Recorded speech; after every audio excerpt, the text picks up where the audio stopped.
against Gillette College as they take on a ranked Casper College team this afternoon. Casper, last check, were ranked 24th in the country, and have certainly been a team to reckon with this year. Kind of under the radar. I think everyone's been busy talking about the Gillette guys, and somehow not a lot of conversation about the Casper women. I think part of that may be due to a team that we saw earlier this year, and that is Snow College went through Wyoming and pretty much pillaged all the college women's teams in Wyoming, and actually have lost 3 in a row in Utah and Idaho recently. But I think that kind of put these teams under the radar. Now Casper College a double-digit winning streak,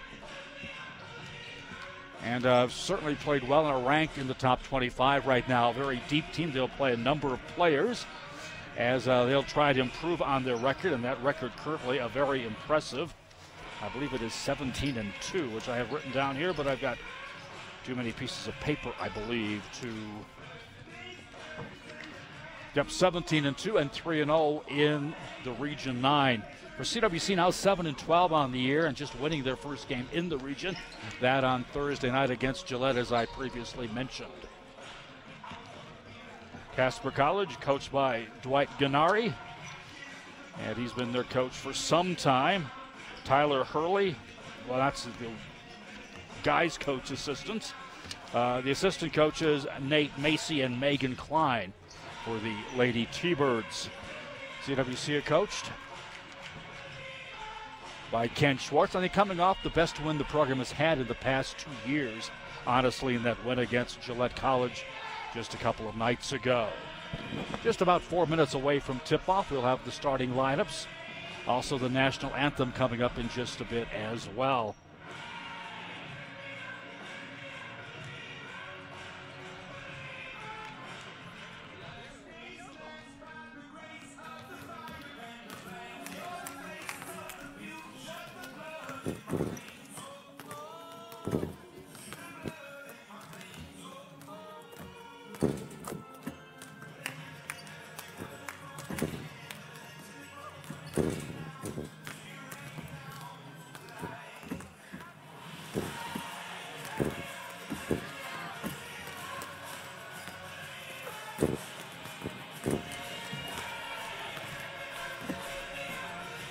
CWC will go with the same starting lineup that got them their win the other evening, and we'll get to that in just a bit.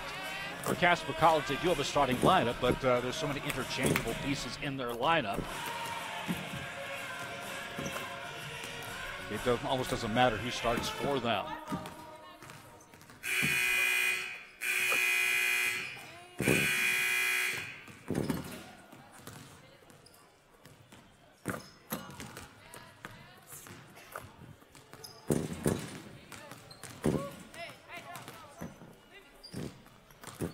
Teams wrapping up their warm-up shooting, and they'll be coming to their benches here shortly. Talking to Ken Schwartz before the game, he said the win was important in a number of ways, and in one way for the team to believe that they can play with anybody. And I think when you've had not a lot of success, as the gals frankly haven't had the last couple of years, I think winning like they did is important. For now they have a sense that, hey, we do belong, and we can beat some of these teams, and not a case of at the end of the ball game, despite having the lead, what's going to go wrong here at the end that might cause us not to have that win. In fact, previously to that game, they played a pretty good game, in fact, against Northwest Community College up in Powell, losing by single digits on the road in that contest.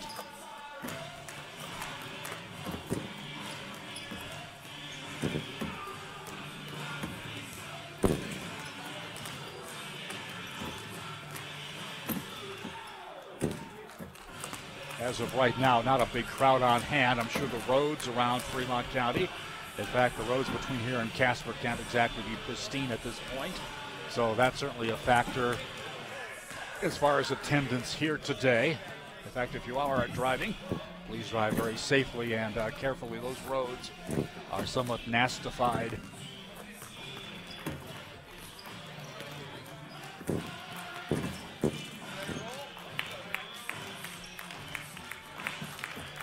Teams wrapping up their warm-ups.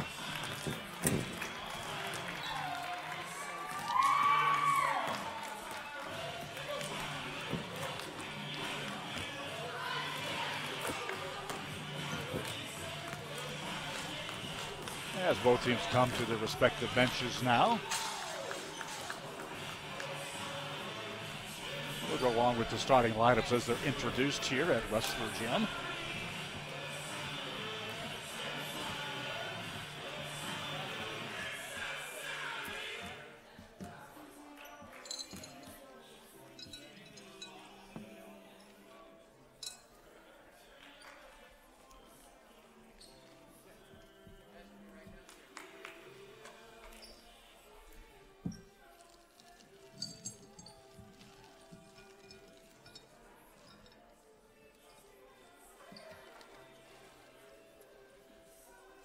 We're standing by for the national anthem, I do believe.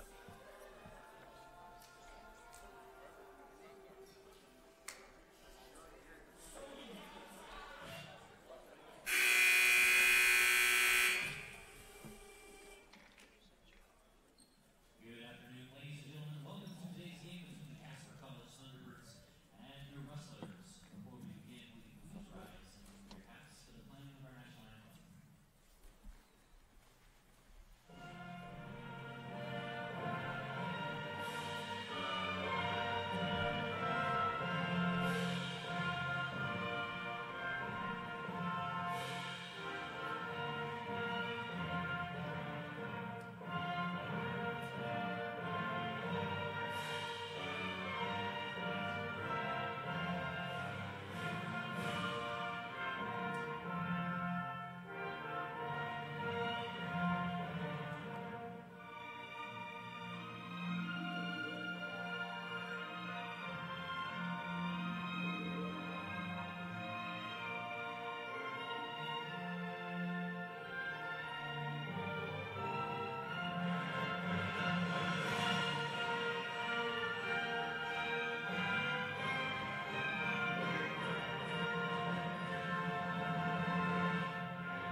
And now we are ready for basketball from Rustler Gym. Introducing first the visitors, Casper College Lady T-Birds. Their starting lineup looking like this. Bruna Villa Artigas.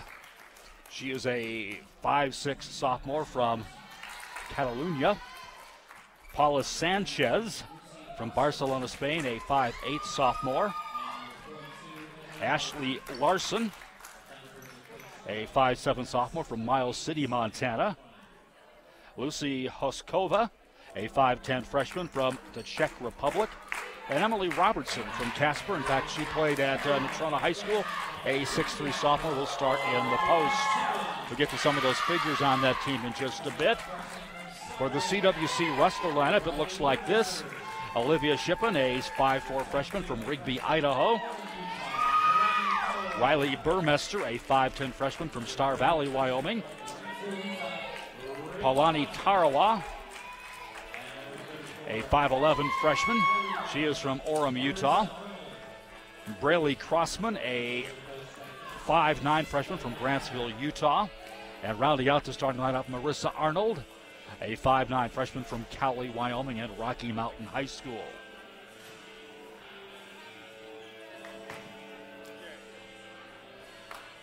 Officials exchange high fives, and we are just about ready to go. Robertson to jump against Burmester as CWC attired in their white uniforms, orange and black trim. The Casper T-Birds in red with gradient red shorts. Go from lighter red to darker red on the shorts with black and white trim. Tip controlled by Casper. Casper's won most of the recent games by about 30 points or more. So a very dangerous offensive team. On the drive, we get a travel called and whistled for the travel of Sanchez. I think we see that sometimes with European players where they're, I'm going to say they allow them a little bit more footwork over, let's put it that way. Shippen with the basketball for CWC. Goes right side, Crossman with it. Crossman looks for traffic to move. They'll give it out to Shippen all over again. They'll try the opposite side. Down low, Robertson knocks it away, but Burmester gets it back. She'll drive the base. Reverse layup shot is no good. Rebound taken down, however, by Arnold. Tarawa outside three is short. And here comes Casper with the basketball. Ashley Larson had the rebound. Gives it back to Sanchez. 4 players averaging in double figures. We'll get to them in a minute. On the drive, shot is good, and the foul as the basket by Hoskova. And that foul will go against Crossman. That is her first personal foul.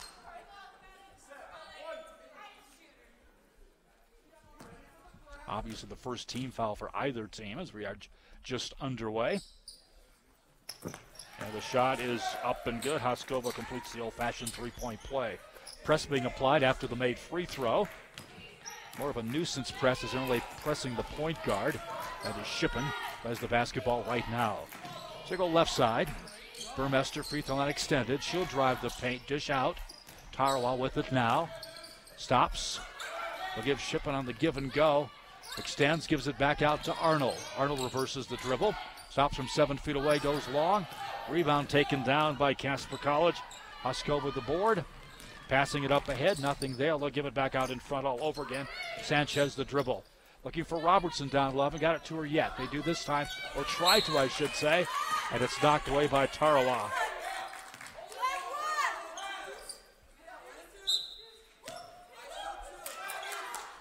Artigas throws in. Number 4 in players, as you can see in this lineup for Casper College. Sanchez, ball knocked, taken away. Nice job by Crossman. Gives to Arnold.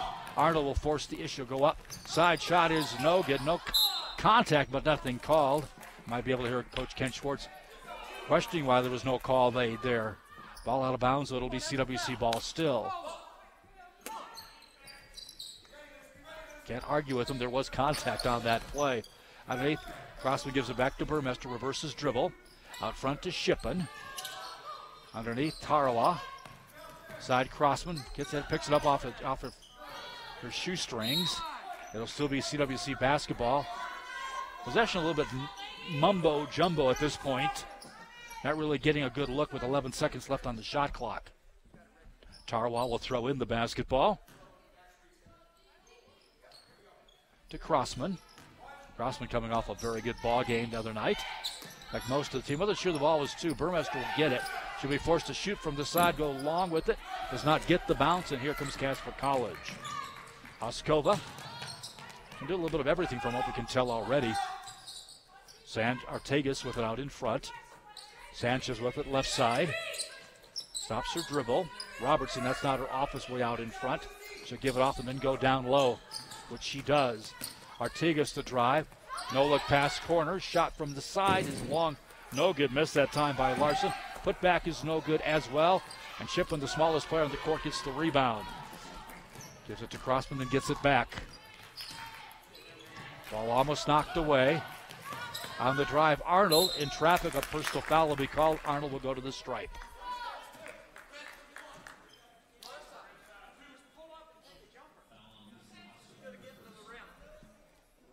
Foul called on Hoskova. That is her first personal foul. Each team with 1 here in the early going.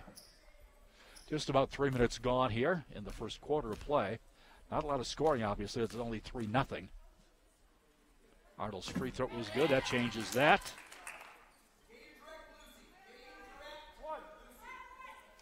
Talking to Casper coach Dwight Gennari before the ball game. Very complimentary of CWC and what they've done in their last couple of ball games. Arnold's second free throw rims out of there. No good. So 1 of 2 from the stripe. Artiga the basketball. Neither team has subbed yet. Try the giving underneath to Hoskova, and she will score. She has all 5 of their points.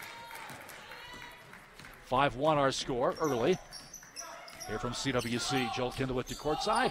John Gabrielson will be joining us shortly. Shippen the drive. Tries to dish out Tarway. Knocked away, but it'll still be CWC basketball.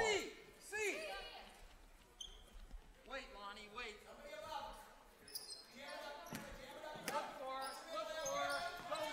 Shippen to inbound, which she does to Tarway finally. On the drive, Tarway's shot rims around, no good. Robertson the rebound. Artigas the basketball. As the foreign guards work the play. Hoskova on the drive. Loses it, gets it back. Hoskova's open in the corner. They did not see her. Sanchez stop. Free throw line shot is around. No good. Burmester the rebound. Shipping with it now.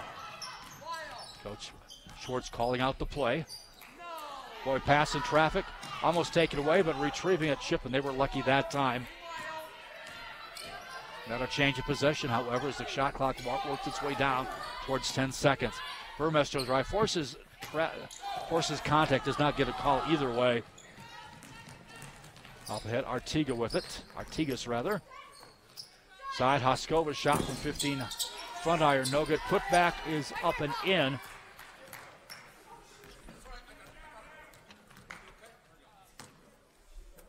Robertson with the putback as I was screened by the official. And it's now a 7-1 score. Subs coming for both teams coming up. Shippen gives off to Burmester. Burmester right side. Goes top of the key, looks for help. Arnold will shoot from the side. Three is, let's say, just a two. Just right on the line. So interesting. The score is 7-3. Where three players have scored so far. Cross-court passing right now. Hoskova has it for Casper. The stop free throw line give to Robertson. Outside. Back to Robertson. She'll give to Artigas. Shot from seven or so is good. So Artigas, her first bucket of the ball game. It's a 9-3 score. Coming up after this, the Casper men and the CWC men will battle. This is Region 9 basketball action now. As the non-conference stuff is out of the way. Trying to get the ball inside to Burmester. They just did not match signals there, given away. Outside shot is up and good. Three-pointers scored by Sanchez. And the score is 12-3. And CWC will take a timeout right now. A reminder, in fact, I got a number of reminders for you here. And keep up with the Rustlers with a flick of your finger. Check out the Rustler Athletics app, now available for download. See schedules, box scores, and stay up to date with sports news on your CWC athletes. Search for Rustler Athletics in the App Store and download today. And, of course, don't forget rustlerathletics.com. By the way, CWC's teams finished January with 3 games on the road. The next home games will be on Friday, February 3rd when Sheridan comes to town. Listen live right here, and as always, click on the Rustler Radio Facebook page for links to watch all the games online. Thanks to Amanda Nikoloff and her class and those film students that are doing such a good job with the filming of these contests. CWC basketball, they trail it by 9 early. Over halfway gone here in the first quarter of play. It's 12-3. Shipping the basketball. Craneville has come into the ball game. Megan Craneville for the first time for CWC.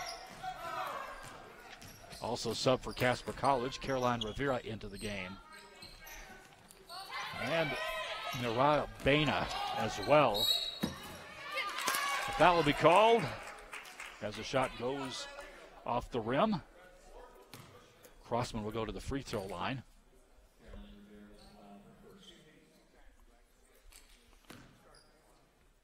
Foul is on Rivera, her first personal foul. Free throw up and good by Crossman. Her first point of the ball game. White. Next time, spread, run. Spread, run. Next possession.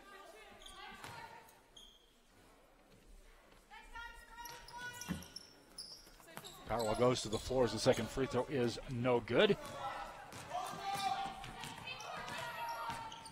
Alton Bullock into the ball game, had the basketball momentarily. She wears number 2. Trying to underneath, they able to save the ball. Nice hustle play that time by Rivera. Oh, I take it back, that is not Rivera, but Baina underneath the basket. In fact, Casper College, I think, is an all-new lineup out there right now since they started the game. Outside shot 3 is way long that time by Panufnik.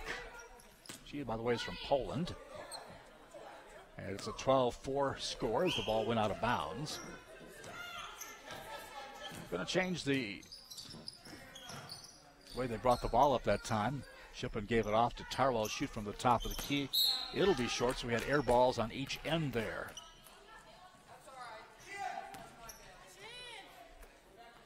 3:22 to go here in the first quarter of play. Casper College enjoying a 12-4 advantage. Different lineup with this group because without Robertson, they're truly only true 5, I would say, in the lineup. So this is a much smaller team just because of that alone.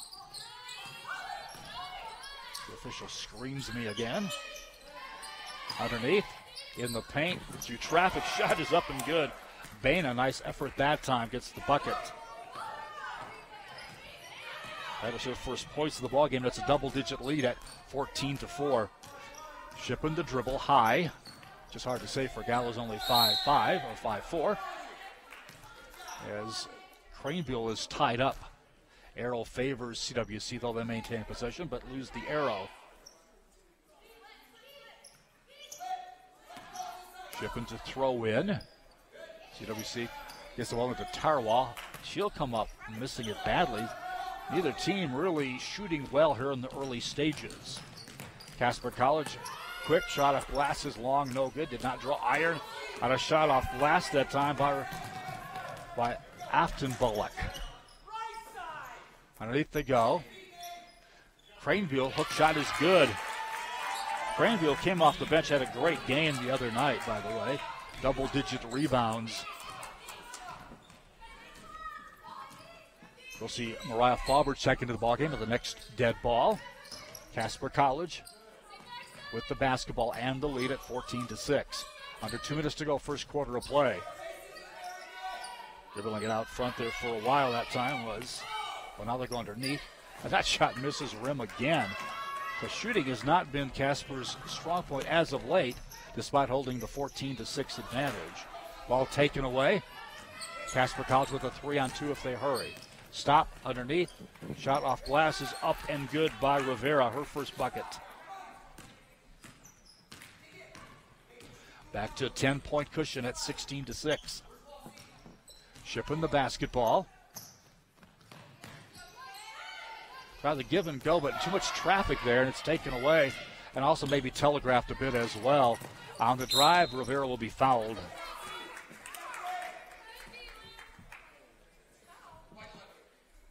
And the foul will go against Shippen, her first. Only team foul number 2 against CWC. In fact, 2 team fouls against each team at this early juncture. Rivera will shoot free throws, shooting 2 here. She was fouled on the shot. That rims around is no good.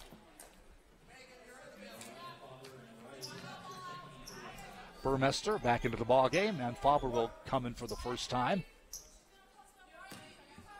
Faber, a 5'5" guard out of Midwest. Free throw by Rivera. Second one is front iron, no good. Rebound to haul down by Burmester. So 2 point guards really with this lineup they've got out there right now. Pass ahead to Faber.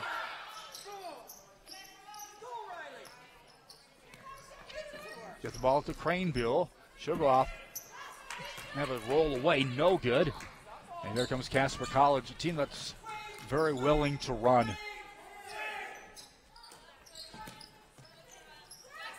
Cross court the basketball on the drive. Shot is up. Foul will be on the ground, though, before Panufnik is able to take the shot. Panufnik averages 7 points. He said there were 10 or 4 players in double-figure averages. Sanchez is 1. Larson, 10. Huskova and Robertson. Casper College will start their offense over.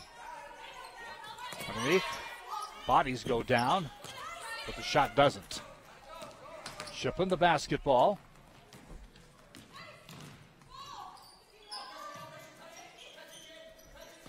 Arnold has it. Back to Craneville. We'll go around the perimeter with it right now. Through Faber.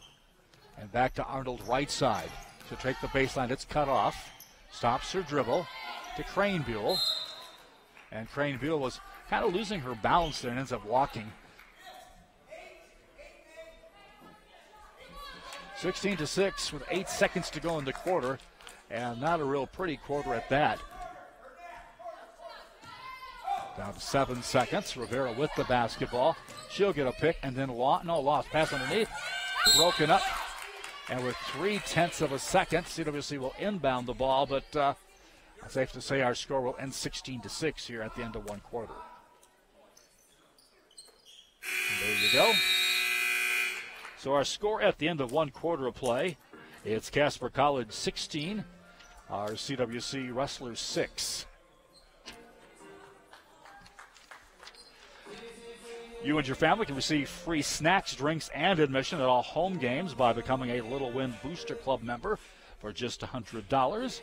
Also, the Rustler 400 is coming up. We'll keep you posted on that as well. Sports on Rustler Radio is brought to you in part by the Fremont Therapy Group. They partnered with CWC Athletics to protect the health of our student athletes. For the past 20 years, Fremont Therapy Group has been volunteering their time and resources on the sidelines of local high school sports throughout the county, and also here at CWC to help keep student athletes safe and healthy. They also teach classes to help students learn more about the field of athletic training. A proud partner of CWC Athletics is the Fremont Therapy Group, Riverton and Lander. More can be found at FremontTherapyGroup.com or on Facebook at Fremont Therapy Group. And Adam Simon representing Fremont Therapy Group at today's ball game, as he is at the end of the CWC bench. So 16-6 after one quarter of play. Both teams have broken the huddle.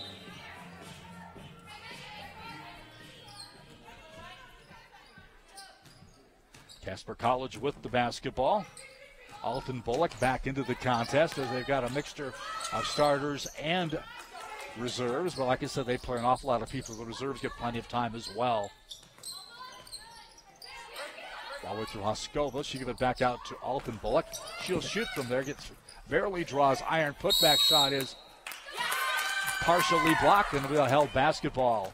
And this time the arrow favors CWC.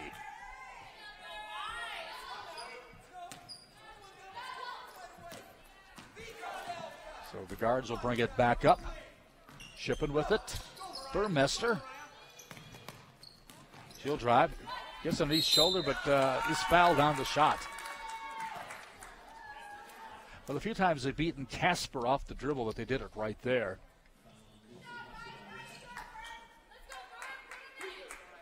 Foul on Hoskova is her second at the free throw line. Burmester will shoot a pair.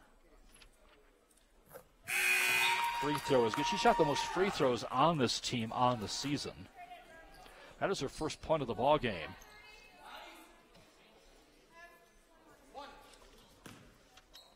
One of CWC's leading scorers, by the way. Second free throw also up and good. Burmester, by the way, averages 15 points per game. Charwa 17. Those are their two top scorers. And they're only two in double figures at this point as far as average. Around the perimeter, Casper College with the basketball.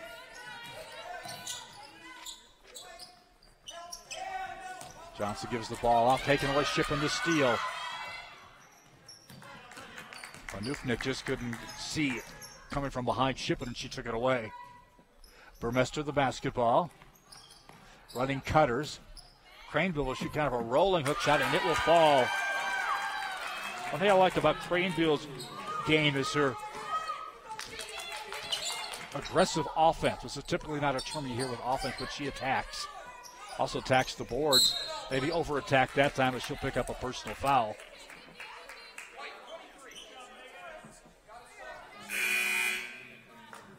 For Craneville, that is her first personal foul. For Casper College, back into the ballgame will be Sanchez. And going out will be Johnson. Vanufnik gives it off. Jones. Outside shot, three is around and no good. Missed that time by Artigas. Favre will hurry the ball up court, fakes the shot, gives to Craneville. Shippen with it. One thing about this lineup, CWC will be undersized at the two guard spots as they're not of the tall variety. Almost knocked away. The net is on the floor loose. And going to get another held ball called.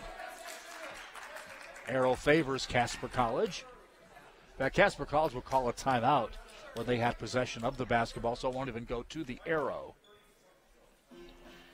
Our score is 16-10. 2 minutes gone here in the second quarter of play. Casper College with the 6-point advantage.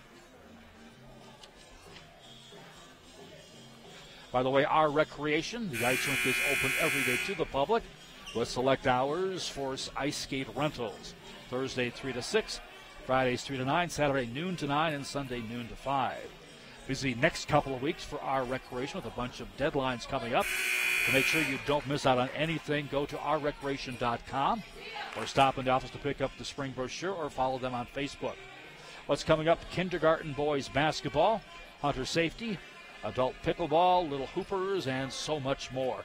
Find it all at ourrecreation.com as we are back to action. CWC, the basketball.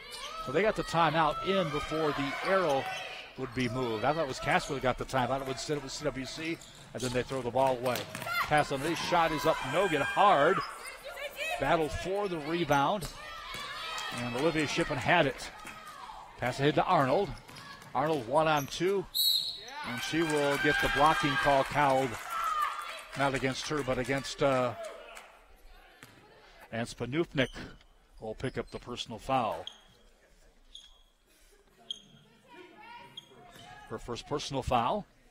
Chance to cut further into this lead. Biggest lead has been 10 at a couple of occasions. Back iron, no good by Arnold.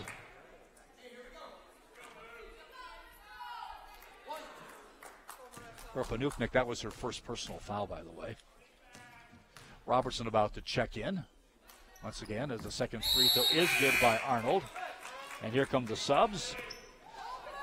Like I said, back into the ballgame, Robertson for Casper College. Into the ballgame, Alze Roberts for CWC.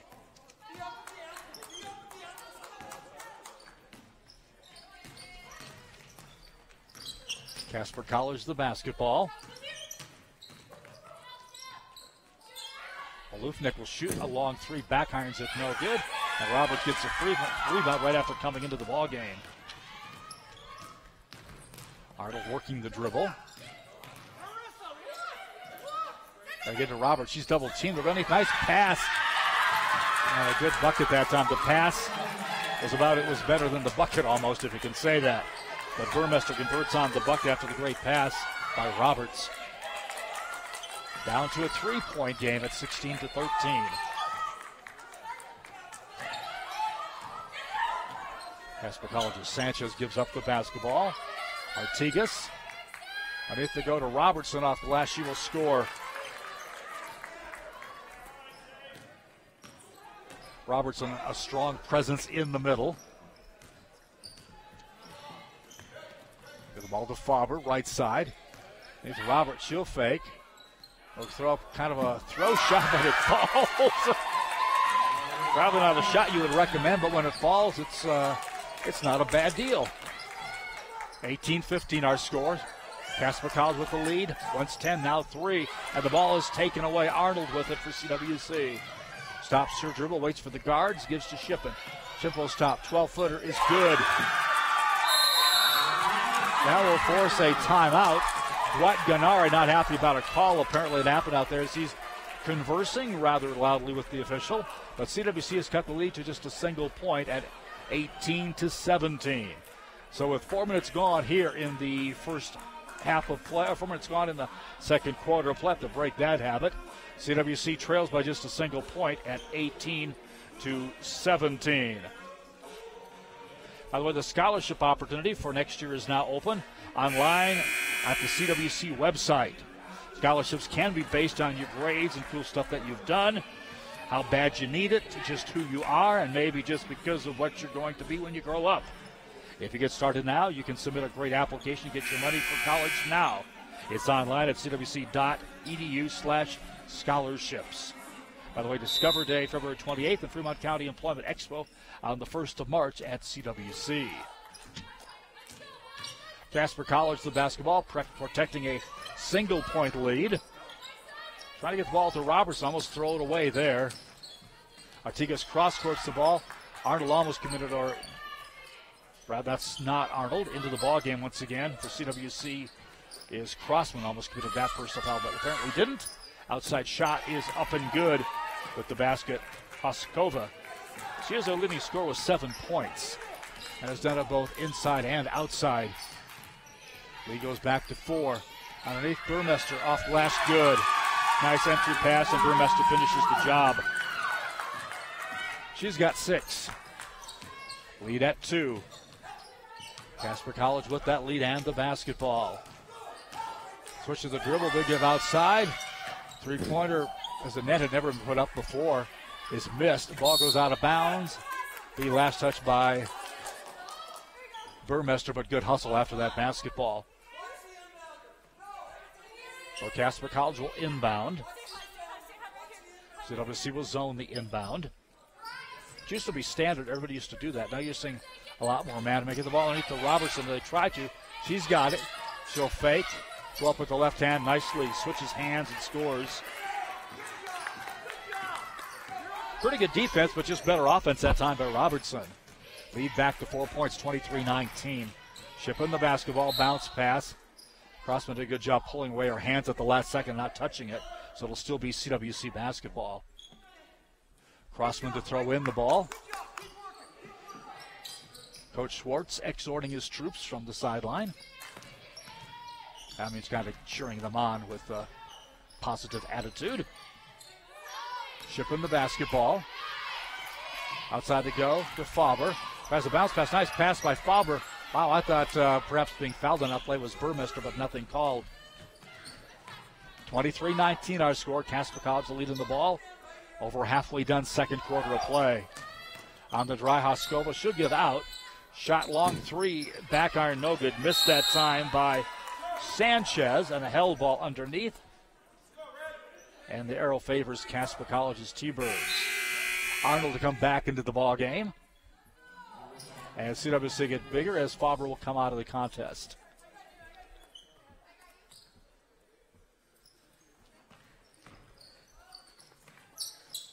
Get the ball out front.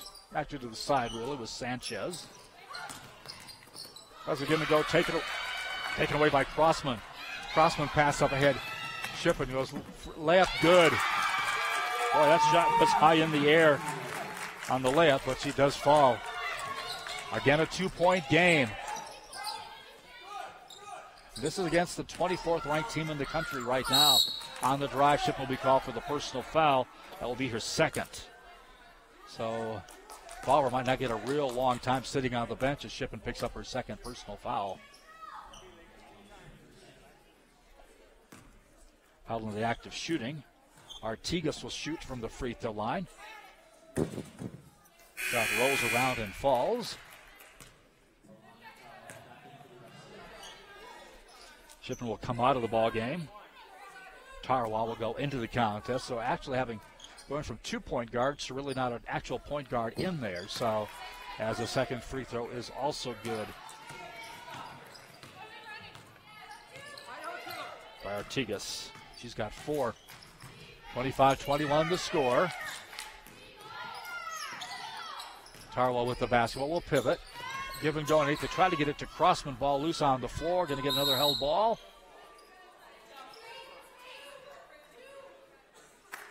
And it'll still be CWC basketball.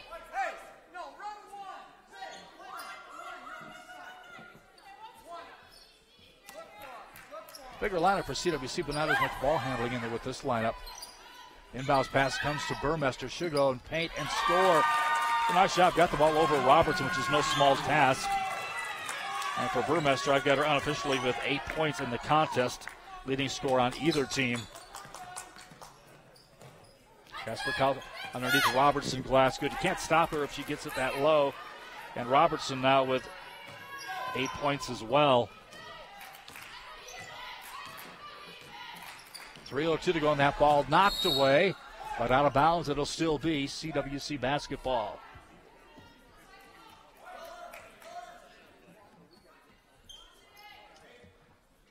Tarwa to throw in the basketball. Which she does. With it, there's Crossland crossing the dribble. Casper College man-to-man / person-to-person defense. On the drive, Arnold's shot is no good, but a foul will be called underneath.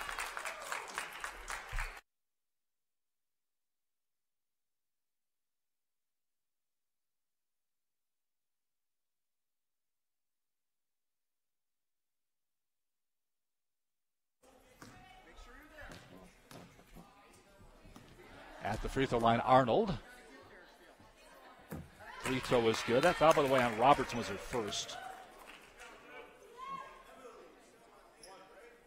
Arnold now with 5 points in the game. A chance to cut the lead to 2 once again.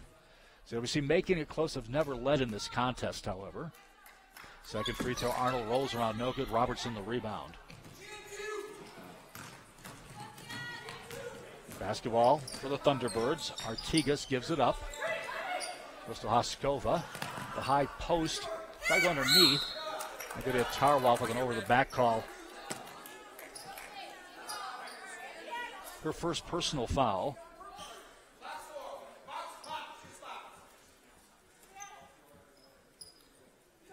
Officials, a little confusion out there right now. You can tell by the look on their face. Actually talked to the athletic director, which is somewhat unusual. I don't think he's complaining that the crowd's too overflowing. They need to call the fire marshal.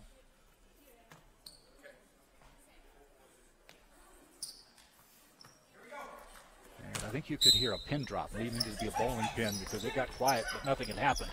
Long three is up and good for the Thunderbirds. Sanchez, her second three of the contest. She's got 6. And suddenly you're down by 2, and then suddenly it's up to 6. On the drive, Arnold, ball swatted away by Robertson. Hoskova pass up ahead. Artigas, left-hand layup is around and good. And a bit of a run here, obviously, for Casper College. And there are reasons why you're the 24th ranked team in the country.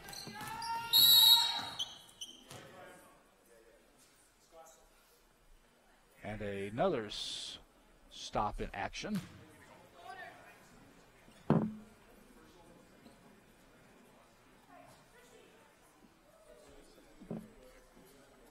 John Gabrielson's going to effort this, go down there and check and see what all this is about. CWC will inbound the ball. Both coaches are down at that end. Schwartz has coached a lot of teams, but he can't coach 2 teams in the same game. Something said by our men's basketball team, apparently. And they will clear them out of here. Hopefully they'll be back in about an hour or so.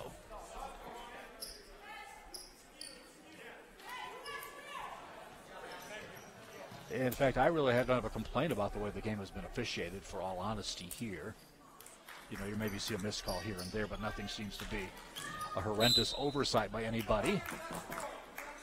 CWC, the basketball, really stopped the pace of the game in a couple spots there, though. Give the ball to Arnold. Looking for Tarwa on a mismatch, but they do get it to her. Oh, well, knocked away, but then Robertson says, no soup for you. Well, we have napkins at our table. I'm not really sure either. We've added something to our... Yeah, we got the Costco-sized hand sanitizer here as well.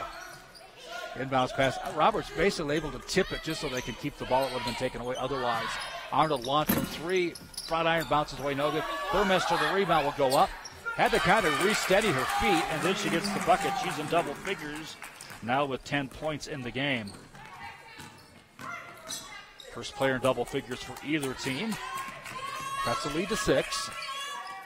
Pass out in front. Sanchez left alone will shoot and score. I take it back. That is Artigas. Artigas with 9. That's her first 3-pointer of the ball game.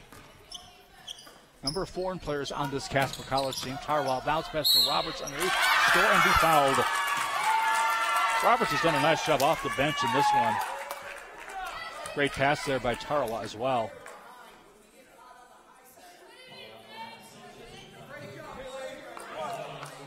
Ball called against Sanchez. Interesting because she was underneath the basket. She's kind of one of their tool point guards they've got.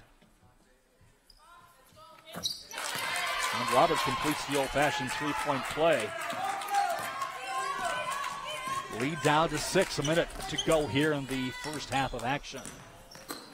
Sanchez drives, glass around, falls away. Roberts the rebound.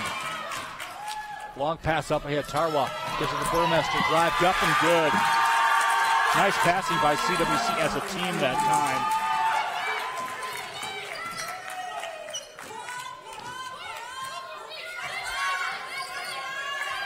Less than a minute to go. By Robertson a 10-2, but Roberts took it away.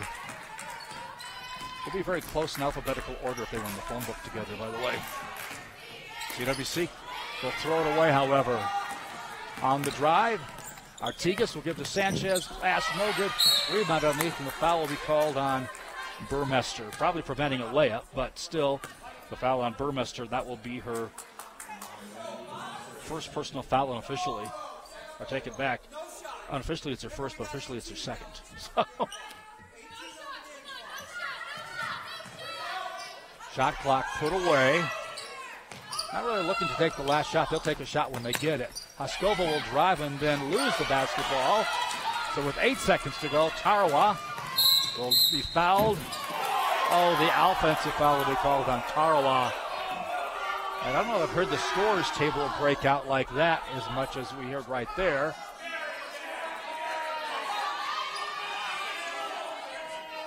That call not universally applauded. Let's put it that way.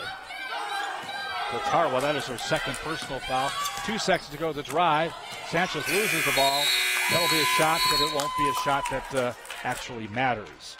So our score at the intermission, 35-31, as CWC trails this ranked Casper College team by just 4 at the intermission. We'll take a timeout, take a look at numbers and more after we take this break here on Rustler Radio. Coverage of CWC Sports on Rustler Media is brought to you in part by the Third Base Sports Bar, offering the NFL Sunday Ticket, college football, UFC fights, and more sports on 6 different TVs. There is also foosball and darts, along with appetizers and your favorite beverage. Your last stop before home, the Third Base Sports Bar on North Federal in Riverton. Sports on Rustler Media is brought to you in part by Edward Jones Financial Advisor, Mick Pryor. Make sense of investing with Edward Jones and Mick Pryor, located 1 block east of the Riverton Post Office, providing retirement and investing advice, including stocks, bonds, mutual funds, and CDs. It's never too early or too late to start planning for financial future. Appointments are available at 856-6116. Edward Jones Financial Advisor, Mick Pryor, 856-6116. In a crash at 30 miles per hour, an adult backseat passenger without her seatbelt fastened is thrown forward at a force of 3.5 tons. The weight of an elephant charging straight through the car. A killer on the loose. You're never safe in the back seat until you fasten your seatbelt. I'm so very sorry. This is Cody Bears with WYDOT. A killer is a killer. Always belt up in the back seat. No seatbelt, no excuse. Central Wyoming College now offers a cosmetology degree. Reserve your spot for the spring semester in a new state-of-the-art classroom. Scholarships and grants can help you pay for the program and even live on campus. Courses are offered year-round, allowing you to finish faster. Become an esthetician, stylist, or nail tech in just 2 semesters, or a cosmetologist in only 4. Check out more at cwc.edu/Cosmo. Visit Rustler Central today to enroll in classes starting January 16th and start on the path you've always wanted to follow. It's time for the Third Base Sports Bar Halftime Show on North Federal in Riverton. Third Base is your last stop before home. Welcome into the halftime show here on 88.1. John Gabrielson joining the broadcast now with Joel Kindle. Appreciate him taking over that first half, and a great job done by him and by the Lady Rustlers right now, trailing the 24th ranked team in the country, the Casper Thunderbirds. 35-31 is your score here at the intermission. You know, John, you have to think there's some momentum that's coming off that last game they played. So it's, you know, like, first they played a nice game against Northwest, then they won the game against Gillette. I think there's some momentum here. Absolutely. There's some good feeling going on for them. 35-31 our score at the intermission right now, led by Riley Burmester. She has 12 points to lead the way for the Rustlers with 4 rebounds.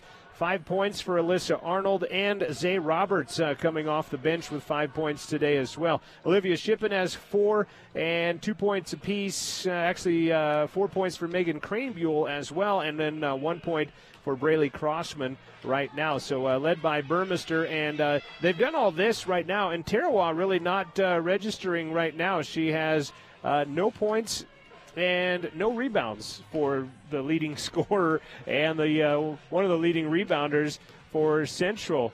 as they've got her for no points here in that first half. So hopefully if Polani can get on track in the second half, some things may see itself go the way of the Rustler right now as they trail 35-31. Bruna Villa Artigas is leading the way for Casper College. She has 9, 8 points apiece for Hoskova and Robertson, 6 points for Paula Sanchez in the ball game, 2 points apiece for Baina and Caroline Rivera. As they lead it right now, does Casper 35-31. Casper out rebounding Central 18-14 here in the early going. We are at the intermission. This is the Third Base Sports Bar halftime show. We will come back, give you some shooting stats. We'll also look ahead to the men's game as it comes up here in just a few minutes. You're at the half on Rustler Radio. It is Casper College 35. It is Central Wyoming 31. Enough is enough. If you drink, don't drive. Drunk driving isn't cool and may be fatal. When you gamble with safety, you bet your life. You lose, you cruise, you lose. Enough is enough. Enough is enough. Enough is enough. Enough is enough. Safety starts with all of us. This is Howard Brown. This broadcast has been brought to you in part by the Wind River Intertribal Council's Department of Transportation, paid for with Tribal Transportation Program safety funds. Programming on Rustler Radio is sponsored in part by the Barry Cinemas, the Acme, the Gym, and the Grand Theater in Riverton and Lander.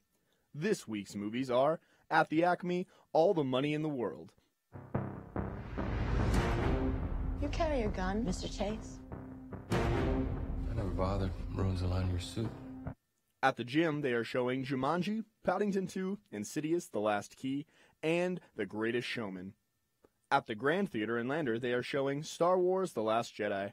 Reserved seat tickets along with showtimes, ratings, trailers, and descriptions are available online at berrycinemas.com. What's better than getting money for college? Well, it's getting money for college that you don't have to pay back. The scholarship opportunity for next year is now open online at cwc.edu/scholarships. Get your share of over $1 million worth of scholarships to attend Central Wyoming College. Scholarships can be based on your grades and cool stuff you've done, or how bad you need the money. Maybe just who you are, or maybe because of what you're going to be when you grow up. If you get started now, you can submit a great application and get your money for college now. Click Start Here online at cwc.edu/scholarships. Start now. It's that easy. This is the Third Base Sports Bar halftime show on North Federal Boulevard. Third Base is your last stop before home. If you're a CWC student and tired of paying high gas prices and dealing with traffic, Central has you covered. CWC has made arrangements with WRTA bus lines to offer free rides to and from campus for all CWC students during the fall and spring semesters. Just show your student ID and either get on or off at the college, and you're good to go. Visit WRTAbuslines.com for schedule information or pick up a paper copy at the Student Information Desk. Central Wyoming College and WRTA. Your home of Rustler basketball is 88.1 KCWC FM, Riverton, Wyoming. First half shooting numbers in this ball game with Casper leading 35-31. Casper would go 14 of 30 from the field, 47%. They hit 4 of 11 three-pointers. That's 36%. They were 3 of 5 from the charity stripe. On the other side, the Rustlers, 12 of 24, 50% from the field, 6 less possessions, well, 6 less shots, I guess, than the Thunderbirds. They were also 0 for 3 from three-point land, but they did hit 7 of 11 free throws in the ball game. Rebounding right now, Central getting out-rebounded 18-14. Casper has 8 turnovers. Central has 8 turnovers in the contest, so dead even in that category. But Casper College out to a 35-31 advantage here again at the break from Rustler Gymnasium. Largest lead, Casper led by 10 at the 12:54 mark of the first half, which they're quarters now, not halves. But Central has not had a lead in this ball game. And Central right now trailing 35-31 is the intermission score right now. Again, leading the way, Riley Burmester has 12 to lead the way for CWC, while Bruna Artigas has 9 to lead the way for the Casper College Lady Thunderbirds. This is the Third Base Sports Bar halftime show. I do believe there is a Booster Club Blitz at said Third Base Sports Bar. That'll be at the conclusion of the men's game a little bit later this afternoon at the Third Base Sports Bar on North Federal Boulevard in Riverton. Let's preview the men's game. We'll do that in just a bit. You are tuned to Rustler Basketball on 88.1. At the break, it is the Lady Thunderbirds of Casper 35, the Lady Rustlers of Central 31. We will return in just a few minutes here on 88.1. In a crash at 30 miles per hour, an adult backseat passenger without her seatbelt fastened is thrown forward at a force of 3.5 tons. The weight of an elephant charging straight through the car. A killer on the loose. You're never safe in the back seat until you fasten your seatbelt. I'm so very sorry. This is Cody Bears with YDOT. A killer is a killer. Always belt up in the back seat. No seatbelt, no excuse.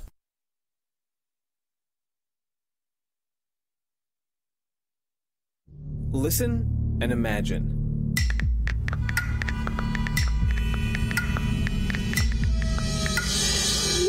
It takes 5 seconds to send a text, and for those 5 seconds, you're driving blind.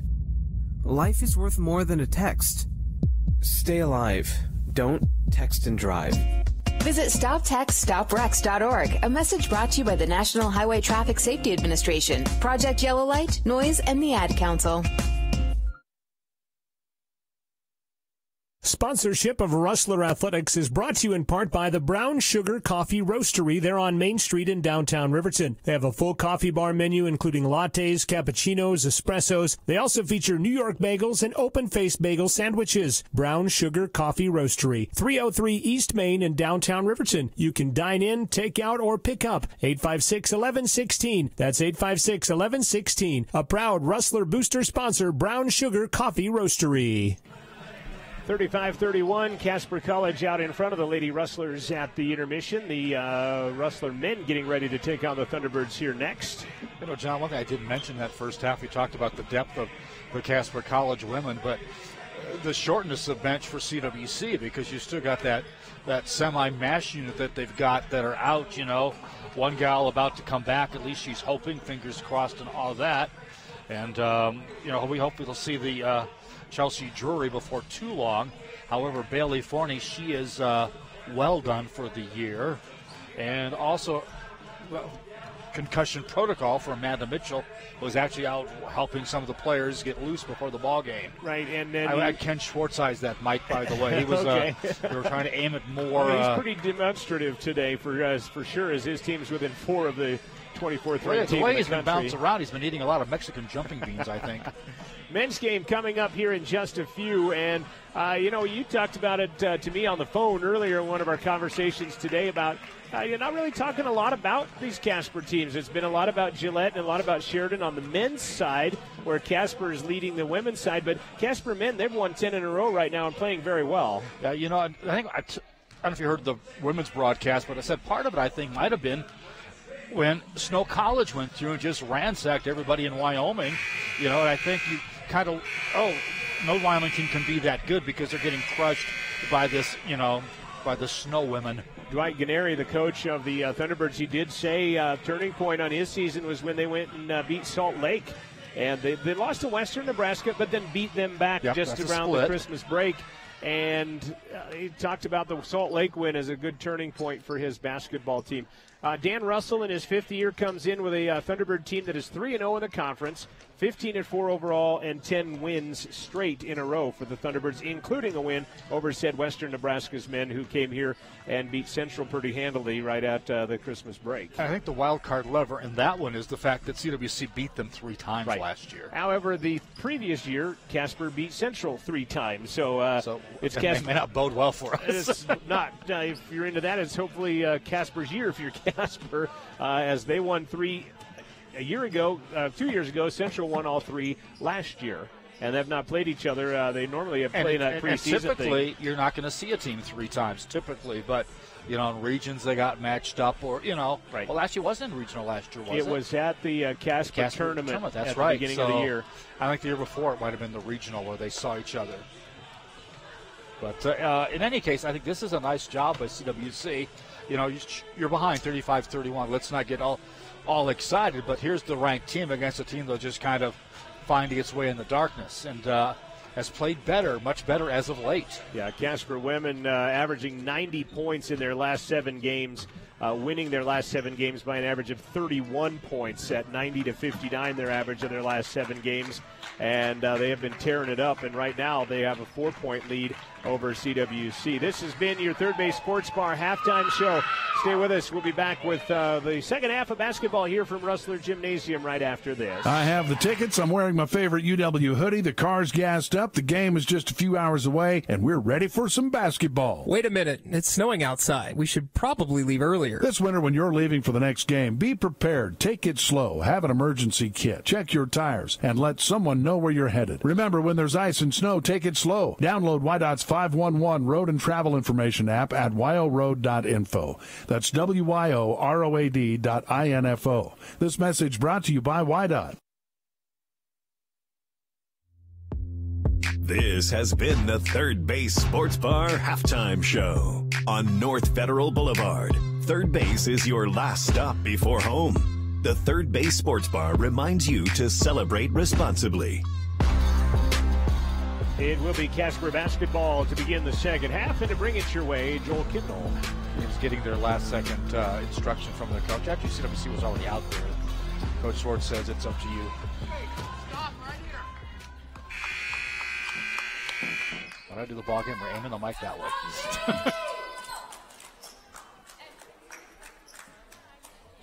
Casper College have the basketball as we start the second half of action.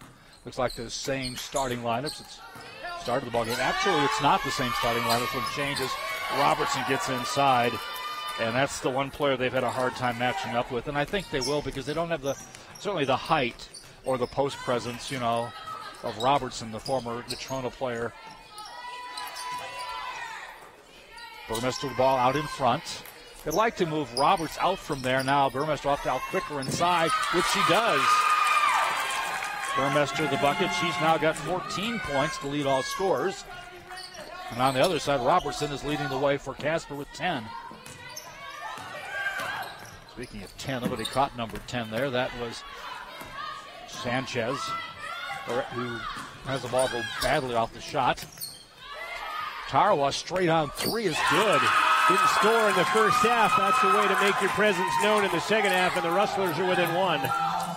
Yep. This game, 10 to 11 point lead early on in this game, so CWC came right back in this contest. Cross-court pass. Oskova from the side is no good. Nice block out by Tarawa. She gets Robinson away from the ball. That's weird. I thought that's what it was to begin with. As a shot from the outside by Arnold falls. Central with a 1-point lead. They've come out on a 7-2 run to begin the second half. Doing a little bit of everything right now. Turnovers were a problem in the first half. Need to control those. Outside Sanchez will launch the three and score the three. Second lead change in the second half. Sanchez now with 9. That's the second lead change of the ball game. True that. Shipping the basketball, goes back and forth on the dribble. Man-to-man / person-to-person defense. Burmester loses the ball in traffic, dribbled off somebody's foot. That was blocked by Ken Schwartz, but it wasn't his foot, I can tell you that. Casper College with the basketball. Artigas out in front. CWC also in a man-to-man / person-to-person defense. Lost track of a player underneath, though, and that's going to cost them. Hoskovo a score. Scored the first 5 points of the ball game. She's got 9 now in the game. 4-point advantage for Casper College at 42-38. Shipping the basketball, playing catch with Crossman out in front, right side.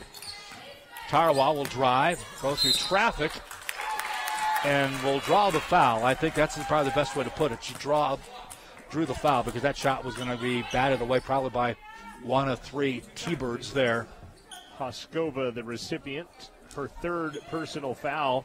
She's their leading scorer and the one that plays the most minutes for this basketball team. But a lot play a lot, don't they? Yeah, I think the two play 25 minutes as Tarawa misses the first free throw, but only two play 25 minutes. Everybody else plays less.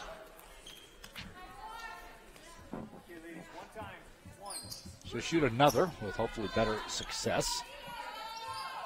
I was afraid you would tear my papers there, so I think there. Second free throw is good by Tarawa.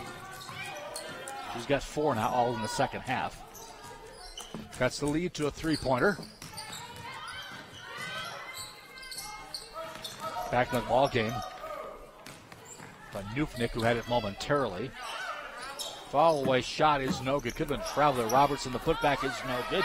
This putback also no good.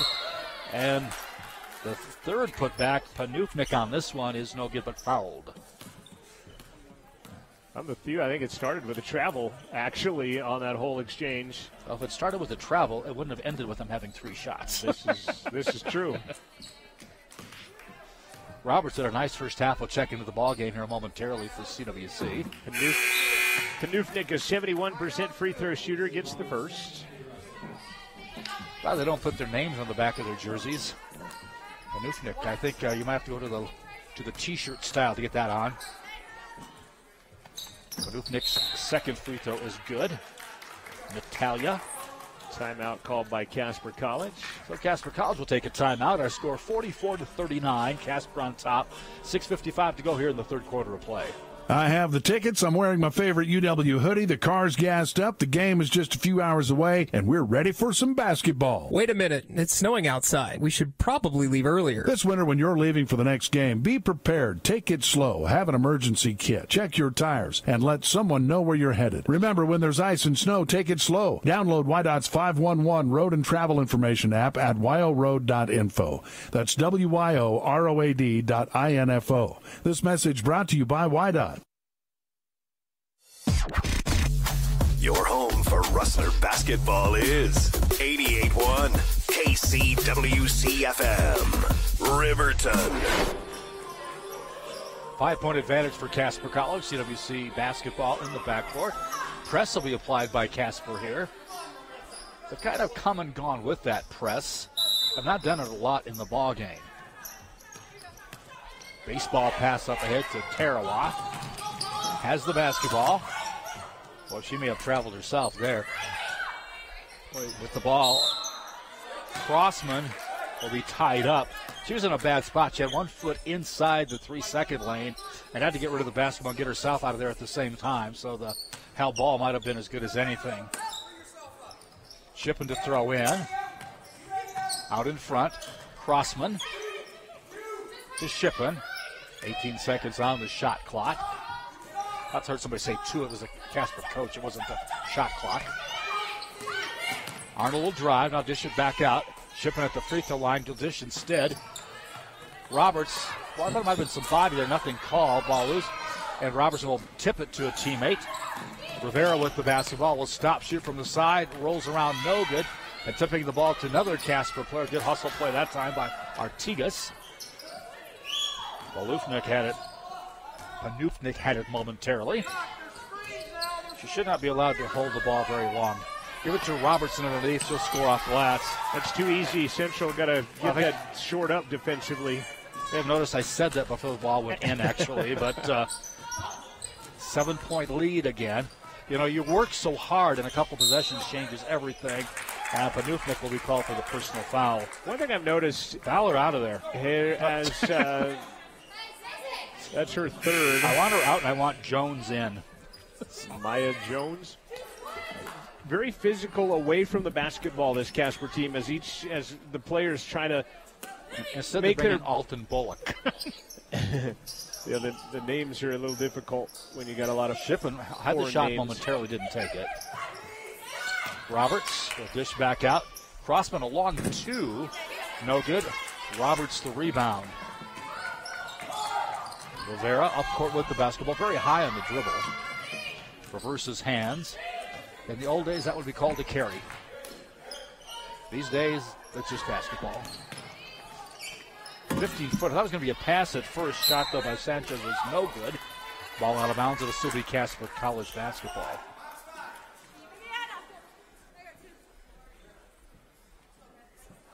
Alton Bullock to throw in. Ashley Larson will check in for Casper, along with Central's Brianna Blazer into the ball game. Ashley Larson started the ball game, but did not start the second half, by the way, for Casper's T-Birds.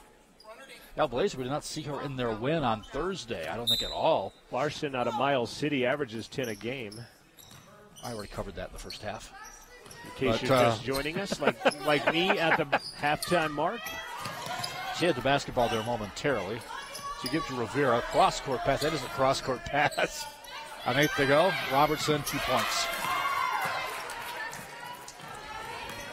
Robertson, 14 points. I'm not going to say I'm glad to see that, but I'm glad to see a Wyoming athlete do well. And Robertson has certainly done well for this Casper team. I think scoring at her average right now, isn't she? Above her average, in fact. Her average is 10, so she's got 14 at this point.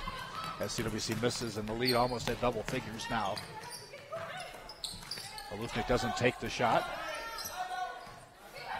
With the basketball going through Rivera. A lot of players have that shorts yanked up on one side, which is interesting, which she does. Tucked into their spandex they're wearing underneath the shorts on top of that. 4 on the shot clock. She'll drive and be bodied, I think, and foul will be called on Shippen, her third.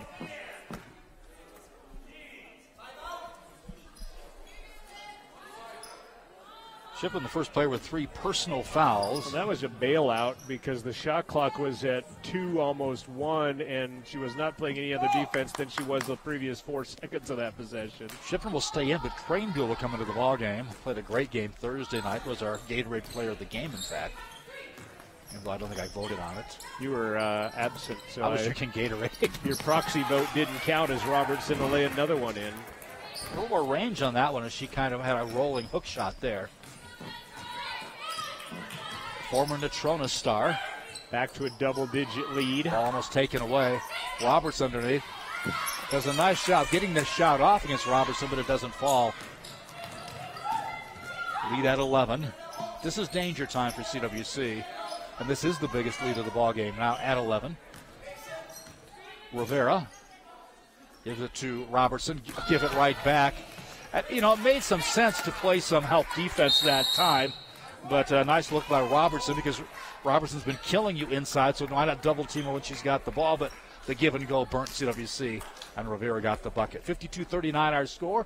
3:31 to go here in the third quarter of play. CWC trails by 13. In a crash at 30 miles per hour, an adult backseat passenger without her seatbelt fastened is thrown forward at a force of 3.5 tons. The weight of an elephant charging straight through the car. A killer on the loose. You're never safe in the back seat until you fasten your seatbelt. I'm so very sorry. This is Cody Bears with YDOT. A killer is a killer. Always belt up in the back seat. No seatbelt, no excuse. Support of the sports broadcasts on the radio comes from the restaurants of the Wind River Casino offering a weekend buffet. The Thursday through Saturday buffet is from 9 until noon with something for everyone. Sunday brunch is all about breakfast and goes from 10 a.m. to 2 p.m. with a Sunday dinner buffet from 3 to 7. The buffet at the Buffalo Restaurant inside the Wind River Hotel and Casino, just south of Riverton on Highway 789. See more online at windriverhotelandcasino.com. 52-39 our score. Here's that press coming out of the timeout again for Casper College. This one here's a little bit more front-loaded. Ball to Shippen. Double team works against it. Does a nice job breaking free. 2-on-1 if they hurry. Craneville the drive, no good, but she's fouled. Nice job attacking in the 2-on-1 situation. Bana, who had just checked into the ball game. First personal. Craneville at the free throw line. Scored a couple of buckets in the first half. Free throw good.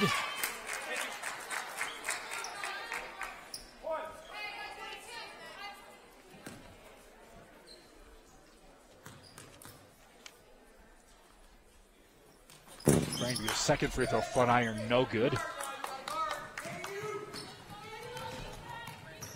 Rebound was Bana, by the way. Artiga gives up the ball.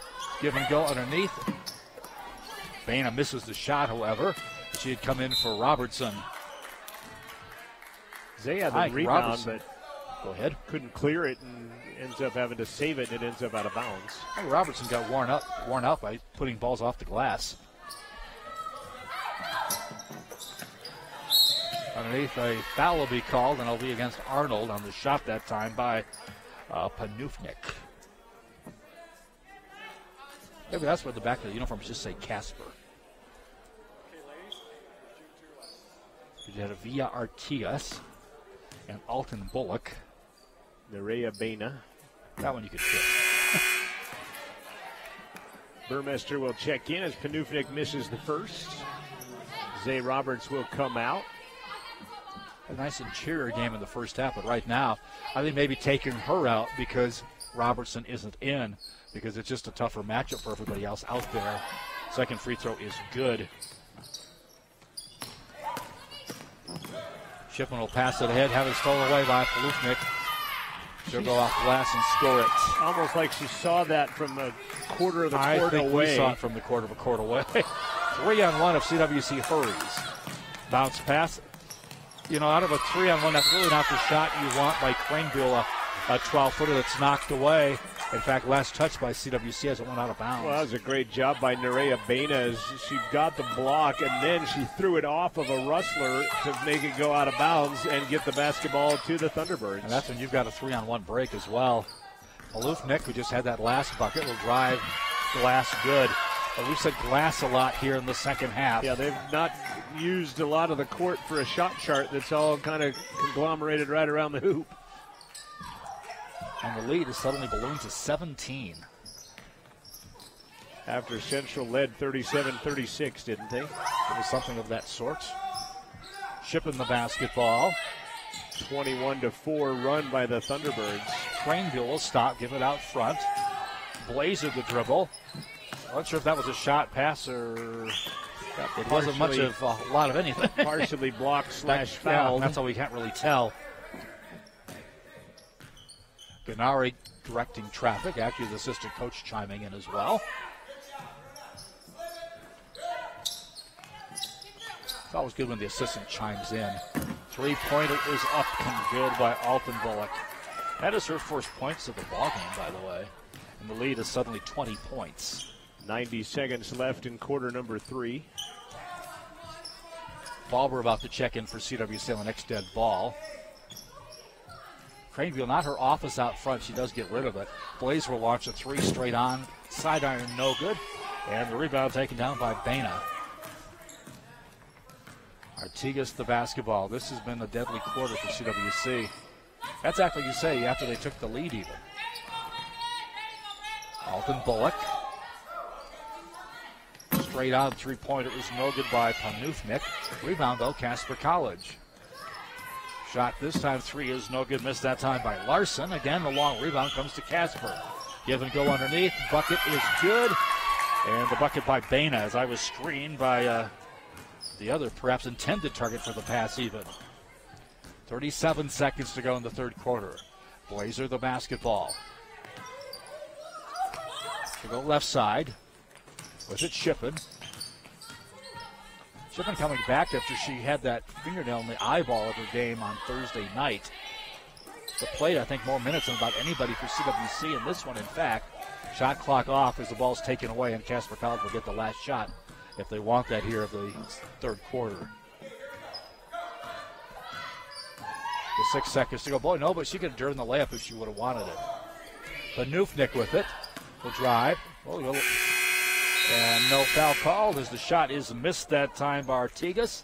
And that will end our third quarter play, and it wasn't kind to CWC.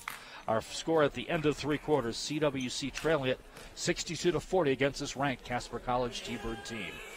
Sponsorship of Rustler basketball on 88.1 comes from Denver Air Connection, offering daily flights from Riverton Regional Airport to Sheridan and to Denver International in a 30-passenger jet.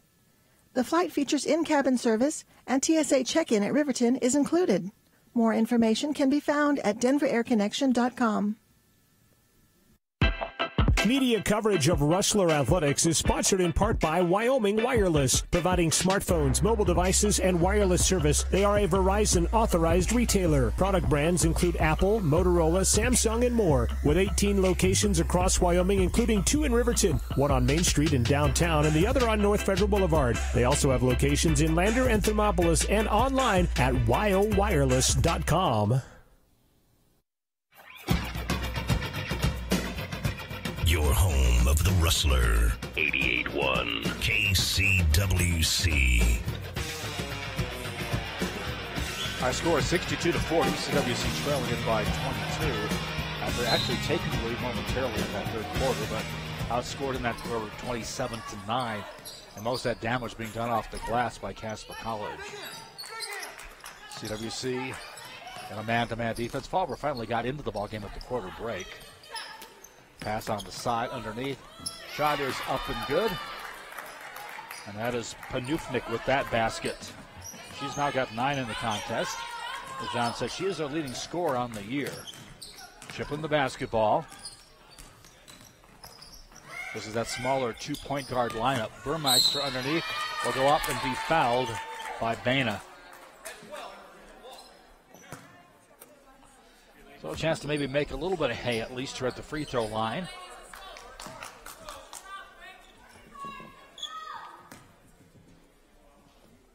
The Star Valley Products free throw is back iron, no good. Burmeister with 14 in the contest. Only CWC player in double figures. Now really only one player in double figures for Casper College, and that is Robertson. Second free throw is good. Burmeister with 15 now. 64-41.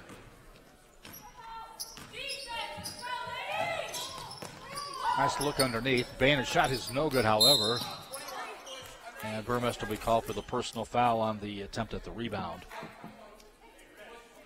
Burmeister's third personal foul. Sanchez to come back into the ball game. And Maggie Justinik will come into the contest for the first time. Justinik, by the way, a product of Rock Springs. Has the basketball momentarily. Panufnik has it underneath the Baina, ball knocked away. Then taken away. Crossman with it on the dribble. Will drive. And will be held, and a foul will be called. And I believe the call will be against Alton Bullock. That is her first personal foul. CWC to throw in. Give into side to Fauber. Her shot rims around, no good. Tarawa shot is good. Tarawa with 6 points in the contest. Lead at 21. Justinik had it momentarily. Sanchez gives off. Side shot is no good. Missed. And then Shippen will get the rebound. Shippen on the push. In the lane. Shot glass. Good and fouled. Nice job by Shippen pushing the action. She's got 6.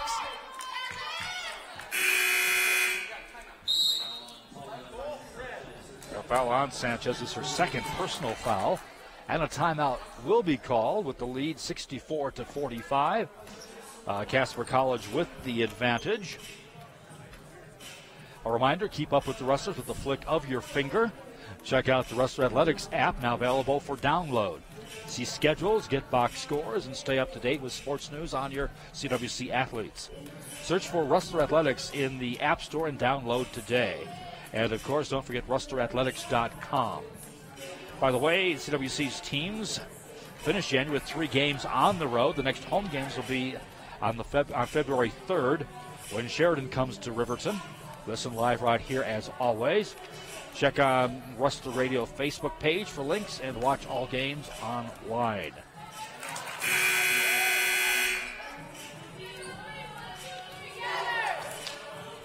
Men's game set to get underway at about 4 o'clock. I was about to say that I see some of the CWC men getting ready to take the quarter after this one finishes.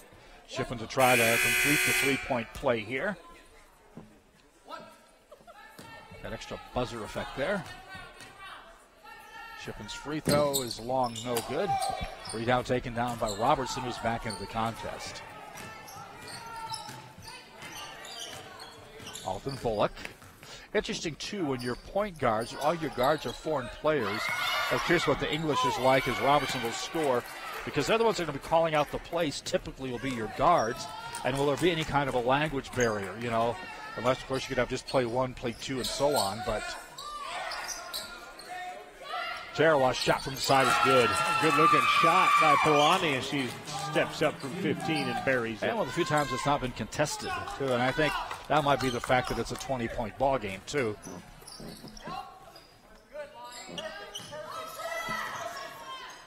Man-to-man defense. CWC needing some stops and probably some threes, too. Anything out of Robertson should be a triple team, doesn't matter. People playing straight up, but Robertson... 3 of them are playing straight up, but their hands are kind of reaching just barely over her head. Burmester gets free on the other end and banks it up. Yeah, Robertson at 6'3", kind of above the tree line. She goes ahead and uncontested puts it in. The leading scorers respectively for each team exchange baskets there. Sanchez the basketball. Stops her dribble. Underneath they go to Robertson. Guess what this might mean? Yep, yeah. That's what it means. Buckets. She's into that second line of the old score sheet here, by the way. 22 points unofficially. She was not their leading scorer, but she's going to be up there towards the top after this game is over with, I'm afraid. 70-49, by the way, now. Stays that way. Will miss. 6:37 to go in the contest. Sanchez the basketball. Huskova, and this is pretty much their shine line with the exception of the three-point shooter right there, Justinek. The Rock Springs native. I wonder if she knows Maddie Gines. I'm guessing she does. Our former volleyball player. Rock Springs has a tremendous sophomore in high school playing down there, and I wonder if she has the same last name. Well, almost knocked away. Good effort, but sticking to it is Burmester. She's almost on that second line. She's got 19 unofficially. 73-51 the score. 5:57 to go. Casper collars the ball and the lead. Huskova the drive glass good. They're liking that glass a lot. That glass is taking a workout. By the way, Huskova now double figures with 11. CWC basketball, giving it to Tarawa. Hands it back to Burmester. A passer about a foot away. And a foul they call as Burmester drives towards the basket. I'm thinking of Kai Buell, by the way, so no, not the same last name as Justanek. Their names aren't at all similar, but we think they might be twins. Kai Buell, a 5'6" sophomore, very good Rock Springs basketball player. And really young, huh? Yes. Isn't that outstanding player at Mountain View Bradshaw? She's just a junior. Yeah, just a junior now as Burmester gets the first free throw. Zay Roberts back in. Jay Johnson will check in for Casper. All right. Who and out, that's the key. Good. Huskova. 20 points now for Burmester. Star Valley product now has 21. Rivera. It's like kind of like a puzzle piece where they've got the pieces and they bring off players off the bench who is stepping in, getting the steal. Is Faber there? Has it knocked away? They get it back. His bodies go flying by there. Chipman Gibbs on the drive. Shot is up. No good. Missed that time. Faber the rebound. And it's taken away. The steal that time by Sanchez. Sanchez through traffic will dish it off. On the side, shot is long. No good. Missed that time by Rivera. Faber with the basketball. Midpoint of the fourth quarter, 75-53. Central down. I thought you were going to say the Midwest product when you said mid to start it out because at the time Faber had the basketball. Zay Fallaway misses no good. Yeah, kind of missed by quite a bit. With the basketball, Rivera. The pace, a more frantic pace earlier in the game. course, you had pointed out, well, you didn't point out in notes, you'd point out that this team has won a number of games by 30 points recently. A hard fall, and it sounded bad from the hitting on the wood. And laying face down, but getting up. Paula Sanchez went down hard. Yeah. If you recall, it was a few days ago, a player, I think for the Bulls, or either the Bulls or Portland, one of them got into a fight? No. Hit face first on the floor and lost their front teeth. Oh, man. So, but the fight thing was probably accurate as well. Yeah, that's why I figured I had a pretty good chance that an NBA player it was a Duke City Donnybrook is what I've heard. Gotten into a fight. Zay Roberts' fall away is no good. Held ball between Burmester and Justinik. Justinik doesn't play a lot according to these numbers, but not a bad-looking player there as Arnold will come back in the ballgame for the Rustlers. And Shippen will get a rare sit on the bench. CWC's team's on the road for a while after today. Next 3 games. Underneath, Roberts will dish outside. Craneville's shot, no good. And another rebound, Burmester. She'll dish out. Arnold will shoot this side. Short, no good. Battle for the ball. And a couple of T-birds with it. Well, the ball at first. Rivera has it now. They'll slow it off and slow it down and run their offense. Larson dishes off. Three-pointer long range is no good by Johnson.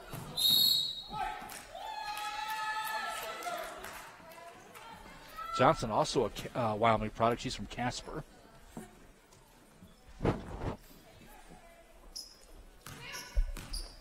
One. Of course, I didn't do it the whole time you were gone. One Joel. Should have done it then. Burmester muscles her way inside, and she actually kind of forced the contact. I'm going to say, I think you accurately described that. Muscled her way inside, almost dangerous. She didn't get a offensive foul call on her. You know, talking to her, as you probably have as well, she likes the contact part of the game, which is odd because in volleyball, it's probably not a good idea to contact somebody because you're only with your teammates on that side of the net. Going to get a travel call. I think she stepped on the mysterious end line. Didn't he give the signal, though? Or? He pointed, it looked like. So she traveled while being out of bounds. That's really bad. So we'll get the next 2 possessions. But his hands did do this. Maybe I missed that part. I saw him point to the sideline. Maybe he did the travel first and then pointed. That's where it's out of bounds at. We'll put that down as 2 turnovers. Well, and we give it. Central gives it right back, though, as they throw it away. On a single turnover, though. So we should still have the ball then. If it's 2-1 turnovers. Yes. I like that one DirecTV ad. Well, don't they cancel each other out? Straight on shot is up and good off the bench. Louisa Pop, and she pops one in from 3-point range. Pop from Germany. The pop gun. So Arnold loses the dribble almost, but gives to Faber on the side. High arching shot is no good. Didn't go out of bounds, though. Johnson has the rebound. Will push it ahead as Casper has pretty much played everybody. But you go down their bench, and they still got players to play at the end of their bench that are pretty good. Johnson the dribble, and Pate will go up and be fouled by Burmester. In fact, like I said, Johnson doesn't play that much. That's a pretty impressive drive right there as she drew the personal foul. Going to see Shelby Brandstetter in for the first time as she'll come in. And Burmester will go out. That was her 5th personal foul, by the way. So she is done. She'll finish it with 23 points. Following up her effort of 23 Thursday night. Her 8th time leading scorer as for the Rustlers. Johnson's free throw is good. Only Rustler player in double figures, in fact, in this contest. So will end up being the 5th in a row for Casper over Central as she makes the 2nd free throw. It'll be their 8th consecutive win on the season. You know, they're a good team. I'm going to say they're not a scary team, though. I thought the team we were talking about before, Snow College, looked much better than this team. And that's not to take away from Casper College because they're certainly putting the numbers up. Arnold with the basketball will be fouled. Good hand check with 2 hands on the way by Pop as she pushed her hips out. She ran past her. Arnold to the line. Central as a team, 69%. Arnold is an 80% free throw shooter. She has hit 32 of 40 on the year. I think that would be her leading free throw shooter if you took out a number of efforts there. We know what's going to happen now, though. But it didn't. She got her to go. She's got 8 unofficially. She has the highest percentage. Had a big game just a couple games ago, too, up in near her home area, in fact, up in Northwest. Well, Blazer is 100%, but she's 2 That's for 2. That's what I mean as far as ones that shot a lot. Right. It was interesting, 2 players that shot the same number of free throws for the team coming into this ball game, and Tara Law and Burmester at 77. You think you just write that stuff down for the heck of it. Shot was no good, missed that time by Rivera's. I write down a lot more stuff than we actually use in the broadcast, so I'm glad you finally... By the way, I got to tell you something what Ernie Johnson does, which is interesting as the broadcaster. Wrestler, nice fake, but the shot not made. Gets the ball back and gives it out. Cranebuell's 15-footer is good. That was a good move by Shelby Brandstetter, the Park City Montanan underneath, just couldn't get it to fall. And it's good to see no quit, and that's a 20-point ball game, basically. 90 seconds left to play, 80-59. Well, go to your point underneath the ball. Knocked away by Roberts. They'll get it back, however. I thought they would start the shot clock over. They thought at least the way they ran it, but they weren't. Rivera. Shot from Bana, rounds no good. Rebound taken down by Arnold, just a minute to go. Arnold will push it up. And that was chugga, and then it went out of bounds. Louisa Pop touched it last. Dangerously close to a travel on Marissa. She was losing, I think, before the travel was occurring, but she kind of got caught a break when somebody else knocked it out of bounds. Inbounds pass comes to Cranebill. Turnaround jump shot is no good. Roberts high in the air, gets the rebound temporarily. Well, Jay Johnson mistimed that jump pretty badly to make it look like Alzay came in there and skied for it. That beats the heck out of not skying for it. Amen. Faber, who will throw in. 52 ticks remaining in the contest. Arnold will shoot along 2. No good. Rebound, Faber. She'll find those rebounds. We've talked about that this year. Cranebill with it. Arnold will shoot about a 17-footer, no good. Rebound, Roberts up good and 2 is fouled. Good excitement on the CWC bench as Roberts puts it in. She's got 7, and she was fouled on the attempt as well. Fouled on Pop.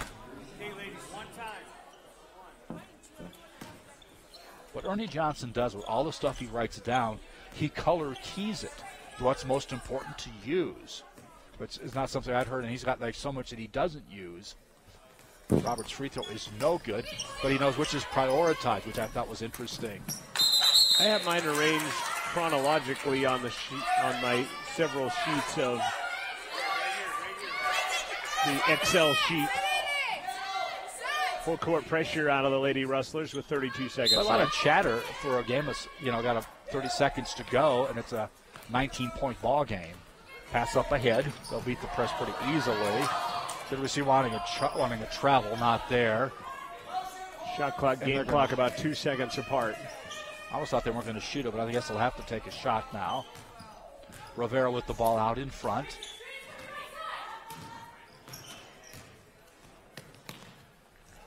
Long 3 is around, no good. Missed that time by Justinek. And with 4 seconds to go. Long 3 Faber was the it. basketball, she'll stop.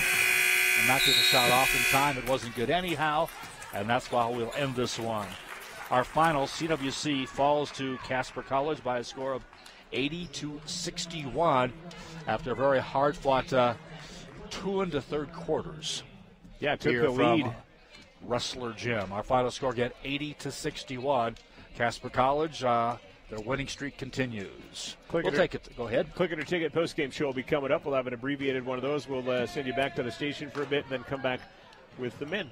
But we'll do it. As Joel said, 80-61. The final Click It or Ticket postgame show is next You've been listening to Rustler Basketball on 88.1. Sports on Rustler Radio is brought to you in part by Fremont Therapy Group. They've partnered with Lander and CWC to protect the health of student athletes. For the past 20 years, Fremont Therapy Group has been volunteering their time and resources on the sidelines of local high school sports to help keep student athletes safe and healthy. They also teach classes at Lander Valley High School to help students learn more about the field of athletic training. A proud partner of CWC Athletics is Fremont Therapy Group, Riverton, and Lander. More can be found at FremontTherapyGroup.com or on Facebook at Fremont Therapy Group. Like most victims, Julie knew her killer. It was her son. Julie's son was sitting behind her without wearing a seatbelt. The impact of the crash threw Julie's son forward into his mom. After crushing his mom to death, Julie's son sat back down without his mom. I'm so sorry, Mom. This is Cody Beers with YDOT. A killer is a killer. Always belt up in the back seat. No seatbelt, no excuse. Central Wyoming College now offers a cosmetology degree. Reserve your spot for the spring semester in a new state-of-the-art classroom. Scholarships and grants can help you pay for the program and even live on campus. Courses are offered year-round, allowing you to finish faster. Become an esthetician, stylist, or nail tech in just 2 semesters, or a cosmetologist in only 4. Check out more at cwc.edu/Cosmo. Visit Rustler Central today to enroll in classes starting January 16th and start on the path you've always wanted to follow. It's time for the Click It or Ticket Postgame Show. Brought to you by YDOT. Reminding you to buckle your seatbelt. Every ride, every time. Please buckle up. Again, our final score, 80-61. CWC falls to the nationally ranked Casper College T-Birds here. Looking at scoring in the ballgame, CWC led by Riley Burmester, who had 23 points to go with 5 rebounds. Also scoring, Tarawa had 8 points, 7 points apiece for Crane Buell. Roberts, 9 points for Arnold, by the way. 6 points for Olivia Shippen. Single point for Bailey Crossman. And that's your scoring. Also with leading the way in rebounding, Mariah Faber, also with 5 boards for CWC. For Casper College, Emily Robertson leading the way with 22 points. Lucy Hoskova had 12. 9 points apiece for Villa Artigas. And Orena Sanchez had 9 as well, along with Natalie Panufnik. Boy, it's a wearing you out here. Other than that was, 4 points for Rivera. Alton Bullock had 3. 4 points Baina. 3 points Justinek. And Jay Johnson had 2. As you can see, a lot of players in the scorebook for Casper College. Well, and rebounding by Robertson as well. She had 8 in the contest. CWC trailing the ballgame 16-6 after 1 quarter. Tightened it up at the half, 35-31. Actually took the lead in the third quarter, but in the third quarter turned out to be their downfall as they were outscored 27-9 in that quarter, and then basically playing out the string in that fourth quarter of play. Again, our final score, 82-61. We'll be back to take a look at the. Want to go through some numbers first, or should we do the Gatorade Player of the Year? We can take a quick break and then come back and hit that. Should we do the Gatorade Player of the Year? We better do that. Of the year, sure. Get a larger size. We'll take a break. Be right back. The name you've trusted for years in Fremont County for flooring and window coverings is now your home for Beauty Rest. Gales Carpet One Riverton now features the Sleep Boutique. Gales features the Beautiful Guarantee on Beauty Rest mattresses and on flooring. If you don't like it, they'll replace it. Downtown Riverton or on Facebook or GalesCarpet1Riverton.com. A proud supporter of student radio at Central Wyoming College, Gales Carpet One. Rustler Athletics is supported by Bach Monument, applying a relentless passion for excellence to honor special people in special ways. Bach Monument, part of the Wyoming community since 1875 on West Main in Riverton, and online at BachMonument.com. Proud to support Rustler Sports on 88.1. What's it like to kill someone? Emptiness. Painful. It doesn't seem real. There was no intent. It was never supposed to happen. You don't go out to kill someone. I keep seeing her head coming through the windshield. I'm so very sorry. There's nothing I can do to make it better. Please, don't drink and drive. It doesn't change the fact that I'm a killer. This is Cody Beers with YDOT. A killer is a killer. Never, ever drink and drive. You're in the middle of the Click It or Ticket postgame show.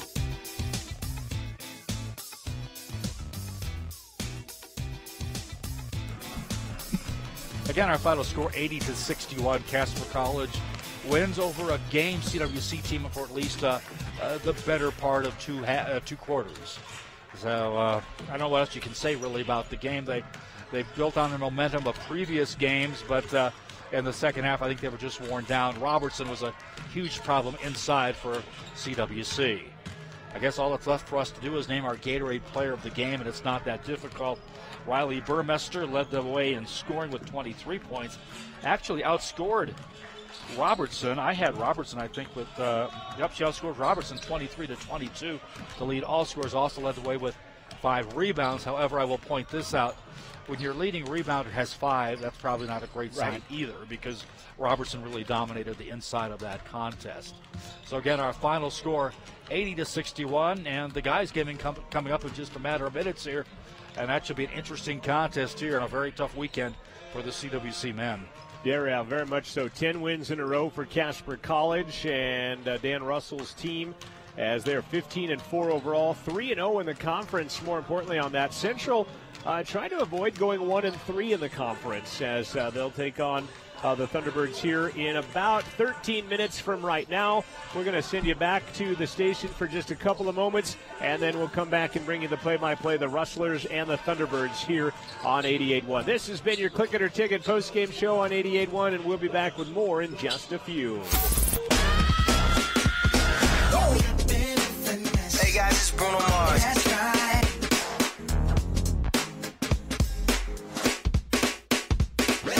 Drop top Porsche, rollie on my wrist, diamonds up and down my chain. Cardi B straight stunning, can't tell me nothing. Bossed up and I changed the game.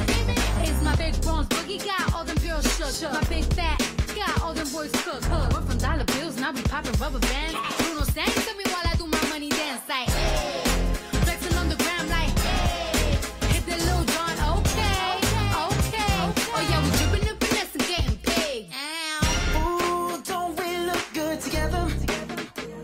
There's a reason why they watch all night long. Yeah, no, we'll turn heads forever. So tonight I'm gonna show you off. When I walk with you, I watch the whole room change.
Feeling like a boss and staring at the stars. It doesn't matter the cost, 'cause everybody wants to be famous. I'm calling the shots, so see you over at Mars. It doesn't matter the cost, seems like everybody wants to be. I think it could be me. The world's too small for me. My face up in your face. My face on every screen. Feeling like a boss and staring at the stars. It doesn't matter the cost, 'cause everybody wants to be famous. I'm calling the shots, so see you over at Mars. It doesn't matter the cost, seems like everybody wants to be. I think that you and I could set the world alight. 'Cause we're all stars tonight. Just need to figure out. Feeling like a boss, staring at the stars. Doesn't matter the cost, 'cause everybody wants to be famous. I'm calling the shots, so see you over at Mars. Doesn't matter the cost, seems like everybody wants to be famous. Everybody wants and nobody's ashamed. Everybody wants you to know the name. Everybody wants and nobody's ashamed. Everybody wants to be famous. Everybody wants and nobody's ashamed. Everybody wants you to know the name. Everybody wants and nobody's ashamed. Everybody wants to be famous. Everybody wants and nobody's ashamed. Everybody wants you to know the name. Everybody wants and nobody's ashamed. Everybody wants to be famous.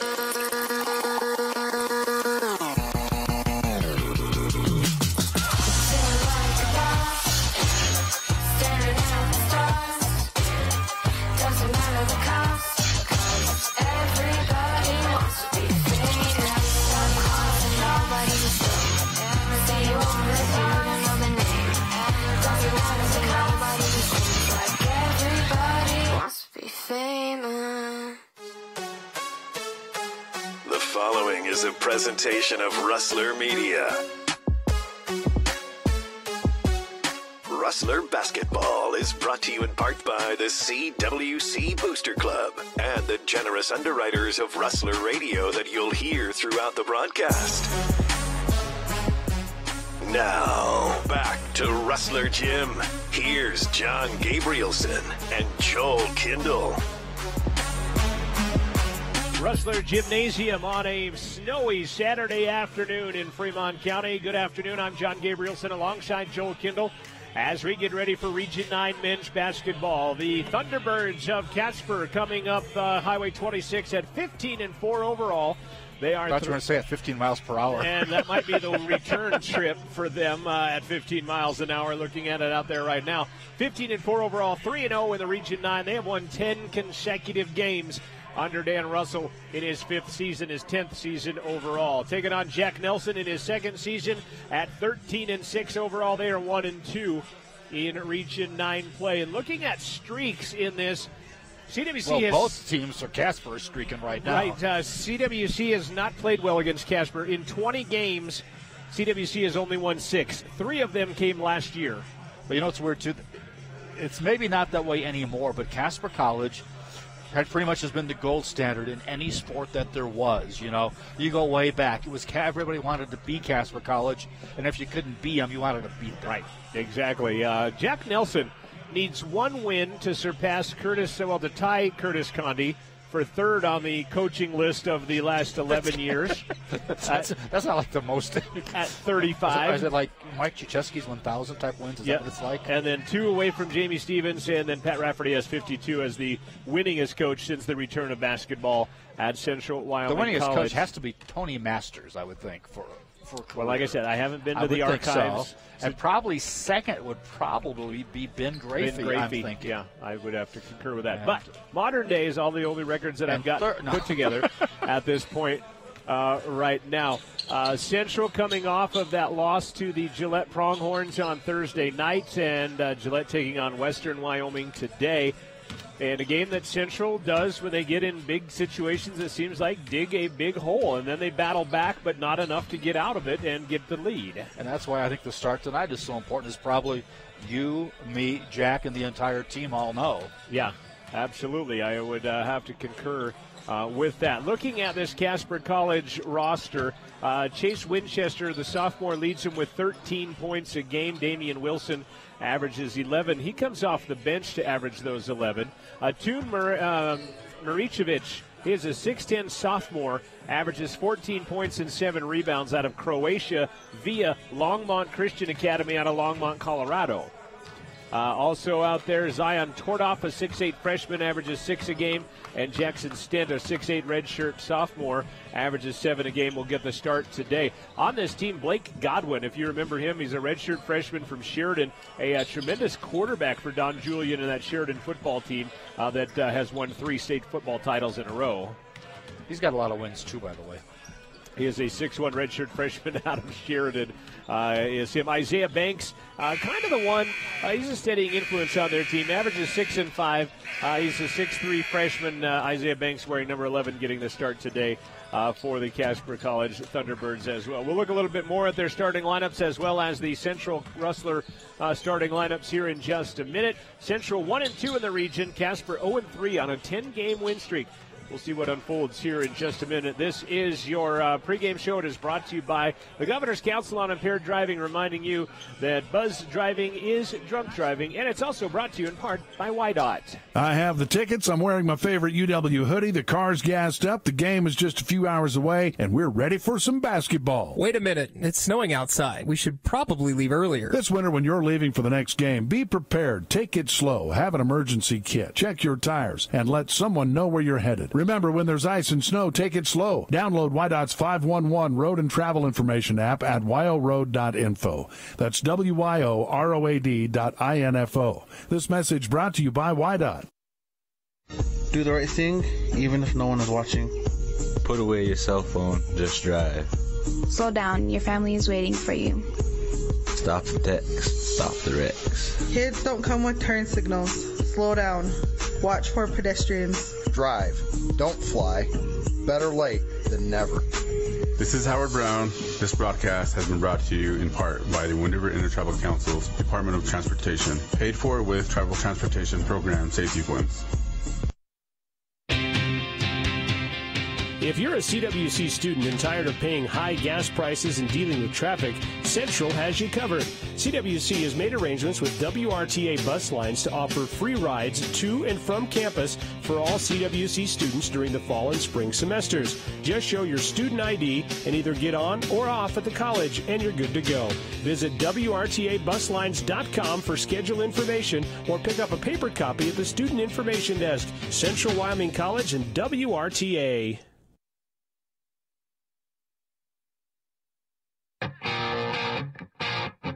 This is Rustler Basketball from 88.1. Starting lineups on Rustler Radio. First out for the Casper College Thunderbirds in Dan Russell in his 5th season. He was an assistant for 5. Now the headman for the last 5 years in Casper. He will start number 5, Chase Winchester. He's a 6-foot sophomore, averages 13 points, 4 assists per ball game out of DeSoto, Texas. He's also a 74% free throw shooter. The Eagles, by the way. Go DeSoto.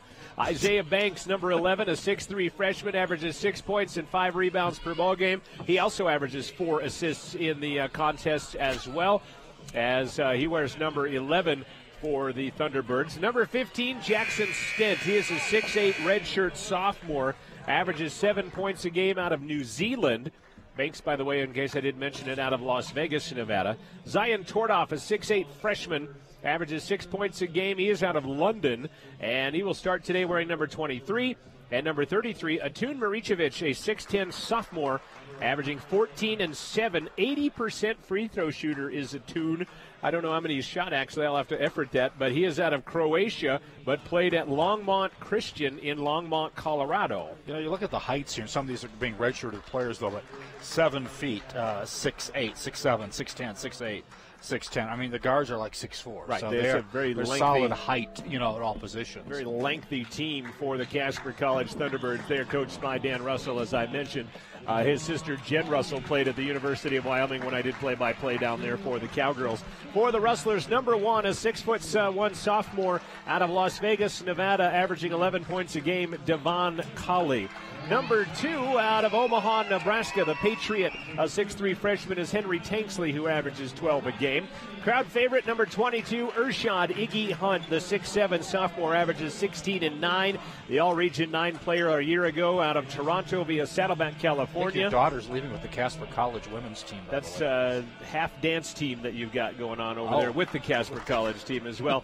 And the final starter, number 30, a 6'4" freshman out of Pine Island, Minnesota, been playing very well as of late, averaging 11 and 5, that average going up with a double-double, and then 18 the other night. That is Brock Finston. The one thing I'll say I think CWC has to do, and that is they've got to get more points out of Devon Colley, I think, at that guard position. Yeah, Devon with a pass-first mentality sometimes, and then comes back. And I forgot one of our starters when we were talking about the dance team in the middle of that for some reason. Number 34, Coulter Galante, a 6'7" sophomore, and he is out of Mesa, Arizona. Coulter Galante getting the start here today. Iggy will step into the midcourt circle against the 7-footer, Atun Maricevic. Let's get the broom ready for halftime, by the way. And we are underway. It's tapped into the backcourt. Stint will pick it up first, and Casper will have the first opportunity with the basketball as we are underway at Rustler Gymnasium. Banks with it. Goes out to the right side to Winchester. Back outside to Jackson Stint, now to Banks. Left side into the hands. They'll go into the 7-footer. He'll put it on the floor, and he'll travel with it. And that'll be the first turnover of the contest as Maricevic looks like he might be hurt a little bit as he kind of punches his way over into the front court. But he'll stay in. Central in the home Grays again today. Finston, right side Tanksley. Galante working on Stint down low. Going to get a pick from Iggy. Colley dishes it right to Iggy right side. Stint is in his grill. Shot clock halfway down. Devon into the air. Finds Tanksley at the top, guarded by Banks. Now Galante. He'll run into Stint. Contact, no call. High for the rebound goes Tordoff. I think Coulter might have been lucky. Left side, Winchester. He hands it off to the Maricevic. 3 on the way. Stint is no good, and Tanksley will go up high for the rebound for the Rustlers. Minute gone by. We're scoreless here from Rustler Gymnasium. Big Region 9 game for the Rustlers at 1-3 on the year. Iggy wide open, 17-footer right side is going to go halfway down, but it's going to come all the way out, and the rebound by Jackson Stint. Casper back the other way. Shot for 15, no good. That ball volleyballed around, and Colley ends up with it. Neither team got to score. Long pass up ahead. Galante fouled from behind by Jackson Stint. That'll be his team first. And it will send Coulter Galante to the line.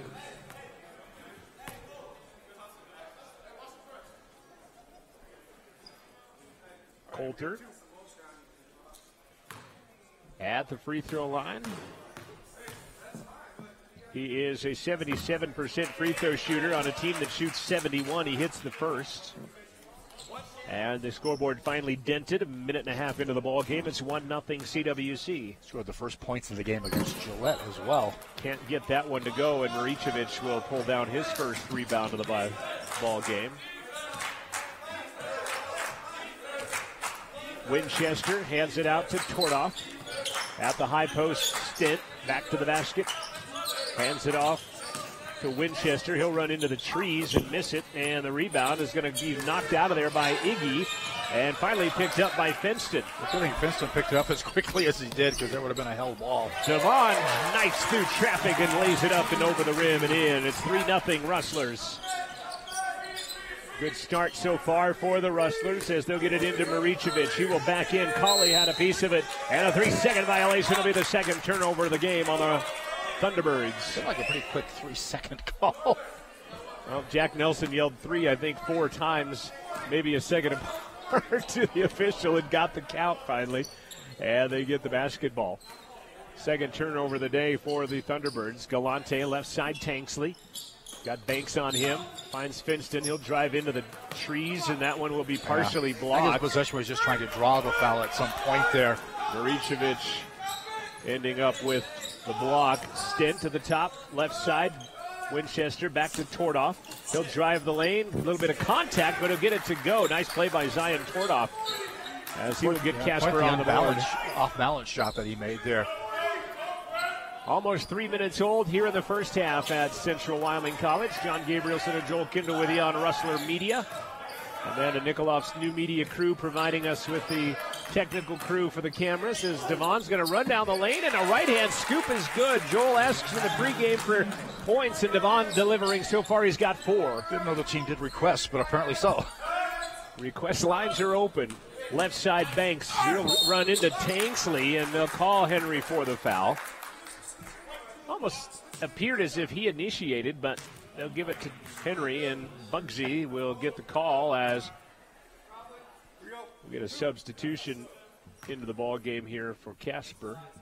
At the line, Banks, 65% free throw shooter, cannot get the first in a big way as he clangs that one off the iron. There's a number of those initiated contact type of plays in the girls' game previously, and this one here as well. Wilford, like Casper College women's uniforms with the gradiated shorts. It's kind of cool. Wilford Ligai, a 6'10 freshman from Portland, Oregon, into the game. As they've shrunk. Second free throw goes in, and it's 5-3. Banks 1 for 2. Boris Yulker will check in next dead ball for the Rustlers as Finston has it on the right side outside. Tordoff on him. Iggy pump fakes against one of the 7-footers into the ball game as Colley's going to drive again. That one reverse English, no good. And Maricevic will go up high for the rebound. Here come the Thunderbirds on the run. Tordoff left side. Shut off by Finston. Colley right in the grill of Winchester, who will shoot a 3 and drain it. The lefty got some separation from DC, and he lets it fly. And Casper has their first lead of the ball game at 6-5. Iggy working in over the 7-footer. Not good. Corralled by the other 7-footer. And here comes the Thunderbirds. Left side as Likia going to shoot the 3, and that's good. They listed that 7 off, foot. Actually, from our angle, which is where typically we see that on line or not. But to me, I thought it looked off. They list Wilford at 7 foot, but it doesn't look that tall guarding Coulter Galante out there right now. DC at the top, 9-5, Casper the lead. Well, posture is important. Finston up top to Galante. Pump fake, gets his man in the air. He will drive down the lane, and they'll call a foul on Tordoff. That'll be his first. As he went to the right side, we're going to see Jamison Washington and Marquise White check into the game for the Rustlers. As Jamison Washington out of Denver East High School, the 6'1 freshman, averages 3 points a game. Marquise White, 6'3 freshman out of Anchorage, Alaska, averages 13. Boris Ulker, a 6'8 sophomore out of Serbia, averages 10 into the contest. Nice move by Marquise. Floater, high floater, no good, but the rebound tapped out of there by Bear. And it will be controlled by the Rustlers. There's a 3 by Ulker. That's no good. Ball is tipped. Washington and picked up by White at midcourt. Wow. As close as you get to getting over and back. And then Finston nails a 3 left side angle, and it cuts the lead to 1, 9-8. Well, volleyballed all the way out to the midcourt stripe. Banks has it, gets a pick. He's on Ulker now as Marquise will have to guard the other 7-footer. Winchester throws it into the paint. Spinning move by Maricevic. He won't make it, but he'll get his own rebound. He'll turn around. That's no good. And Brock Finston, the Rustler rebound, and back come the Rustlers the other way. Jamison, the distance, no good, but he's fouled as he's knocked to the floor. And he's going to go to the line. Jamison Washington And the foul is going to be whistled on Wilfred Lick-IE. And we've got a timeout on the floor. 14:31 left to play in the first half of basketball. And it is the Casper College Thunderbirds visiting with a 10-game win streak, 9, and the Rustlers 8. We'll return to Rustler Gymnasium after this quick timeout. You're listening to Rustler Basketball on Rustler Media.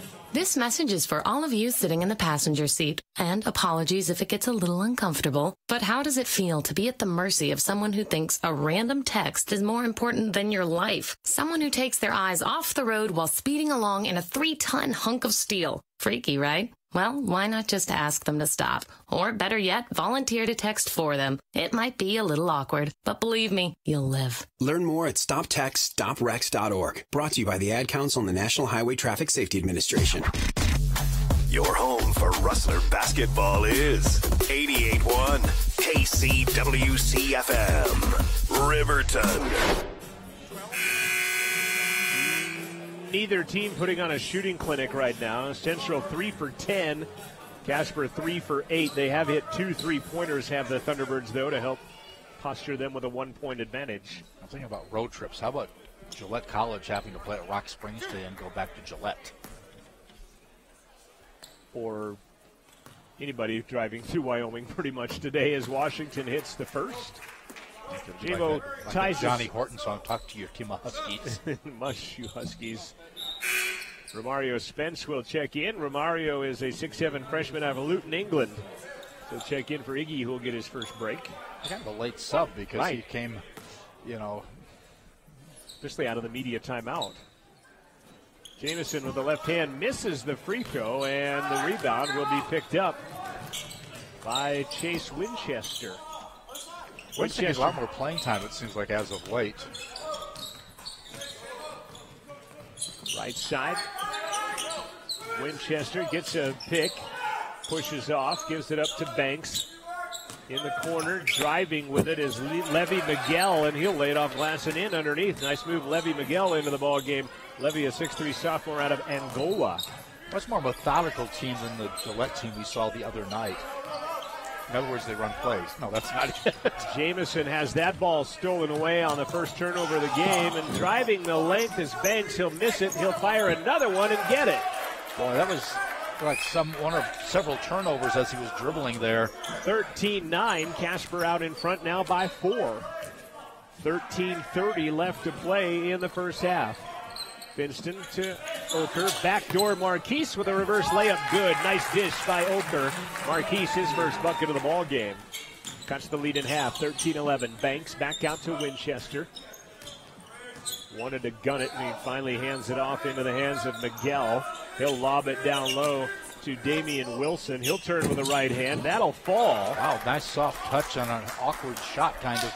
Damian Wilson, by the way. Now, see, they list him at 6'4", and you got to get a tape measure out at halftime and check some heights on these. We hire a surveyor. They list him at 6'4", and he's about 5 inches over the top of Baras Yoker. Another back door. That one knocked away they left by him in Banks. the dryer too long. Second turnover of the game by the Rustlers.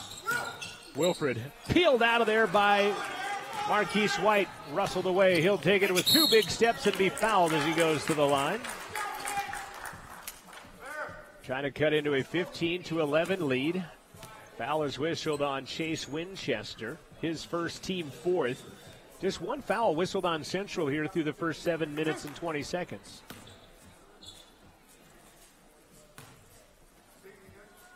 Marquise at the line. Free throw, nothing but net. Finston will come out. Tanksley will come in. Romario Spence will exit. Iggy will check back into the contest. Marquise, by the way, 6'3" freshman, 66% free throw shooter. Sets up, gets the second one, cuts that lead back in half. 15-13, 12:40 and counting. As Winchester will bring it across the timeline. Tanksley on him defending.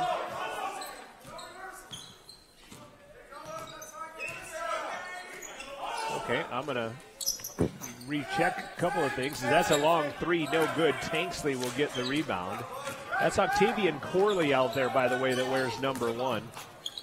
And then driving in Jamison Washington ties this up as he takes the drive on the right side. Tied for the second time. We're 15 apiece. Octavian Corley, by the way, they do list him at 7 foot. So I was thinking Damian Wilson, but it's Octavian Corley at 7 foot out there. And he looks all of that. Miguel, ball knocked away, and an offensive foul. Maybe sold a bit by Jamison Washington, but Octavian Corley, the 7-footer, one of the 3 on the roster for this team. I see. In this program, we've got one 7-footer, so there's some goofiness going on here. It might be Maricevic 6'10", and Wilfred 6'10". That's close enough to 7. I've been calling them 7-footers. So. We'll call the 7-footer an 8-footer. Marquise directing traffic. Bear at the top. Tanksley now. Left side to Jamison. Pump fake. Won't shoot it over Winchester. Marquise will drive through the lane. He will throw one up in the air. Picking it up into the corner. Tanksley for 3. That's good. Henry Tanksley for 3. And the Rustlers have back the lead at 18-15. 11:20 now left to play. Nice job by Tanksley to step out on the pick. Blake Godwin into the ball game, loses the handle on it, and that'll be the 4th turnover on the Thunderbirds. Godwin, the Sheridan High School product, former quarterback for that state champion team. Marquise from long 3 is good. That was hit rubbed by Tanksley as he went down court. 3 threes for the Rustlers here in the early going. They've staked themselves to a 6-point lead midway through the first half. Winchester looking for Miguel. Barris comes out on him. Winchester, wraparound pass to Maricevic at 6'10", almost 7 foot, and a blocking foul on the Rustlers. Before Miguel drained the 3, they'll wave that off, though, and give Iggy the foul, his first personal, 2nd team foul.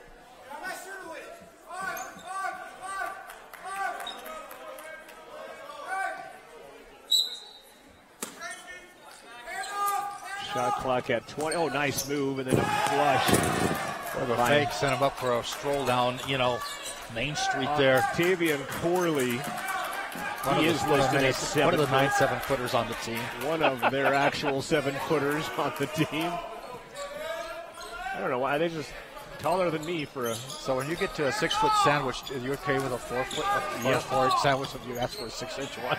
Baseline, Yulker for 3. Good by Bear. 4 threes by the Rustlers here in the first half. That's a good answer basket right there. Up by 7 now, their biggest lead of the game.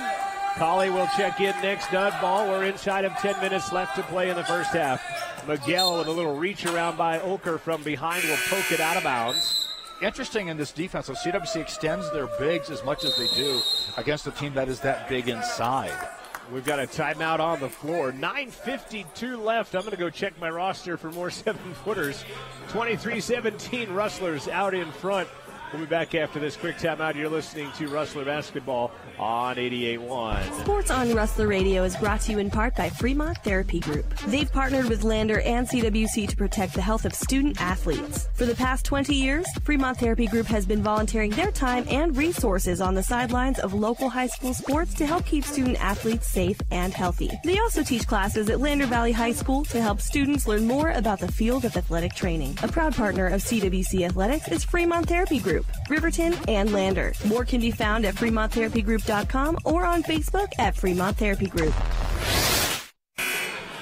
I had said the biggest lead of the ballgame at 7, but they only gave Barris Ulker a 2-pointer down in the corner, not a 3-pointer. It was a short-lived lead. And so it was a short-lived 7-point advantage, still a 6-point Rushler just like advantage. That number 7 is what I'm guessing at this point. That is. Today's broadcast brought to you by the number 7. And your local 7-Eleven store. 7-footers. Damian Wilson is into the ball game now, and he is not a 7-footer. He is 6'4". He is 6'12". That's what I was thinking. Miguel will trigger an inbound. They'll put one on each corner of the paint and set him in motion. Miguel. Good defense. We got the 5-second count. And he threw it away anyway. It went right to Iggy. So fifth turnover of the game on the Thunderbirds. In fairness to the thrower-inner, the receivers weren't exactly moving very well. Didn't come back to the quarterback. Devon Colley back into the game. Finds Tanksley, who bobbles it in the corner but gathers it back in. DC runs down. He'll find Barris in the corner. He'll penetrate. He'll find Iggy, who travels with it. He got caught by surprise, really. It was a great pass. I think he was going to go rebound, as he thought maybe Bear was going to take it to the rack, and he was going to go rebound it. Between steps, he kind of got thrown. Miguel will bring it across the timeline on a pass to Wilson. Wilson into the high post. Maricevic, he'll flip it back out to Wilson. Working on Iggy. He'll rise for three and drain it. That was a good-looking shot by Damian Wilson. Off the dribble, he stops, pops, and buries it. It cuts the lead in half. Central up 23-20, 9-10 left in the first half. Tanksley left side on the angle. Cutting was Marquise. Instead, they'll go up top to Bear. Now DC with it on the right side corner. That's some standing in their offense right now. He'll rise for 15, and it's tipped in, but they'll wave it off. And I think it might have gone in anyway, that's what I was wondering.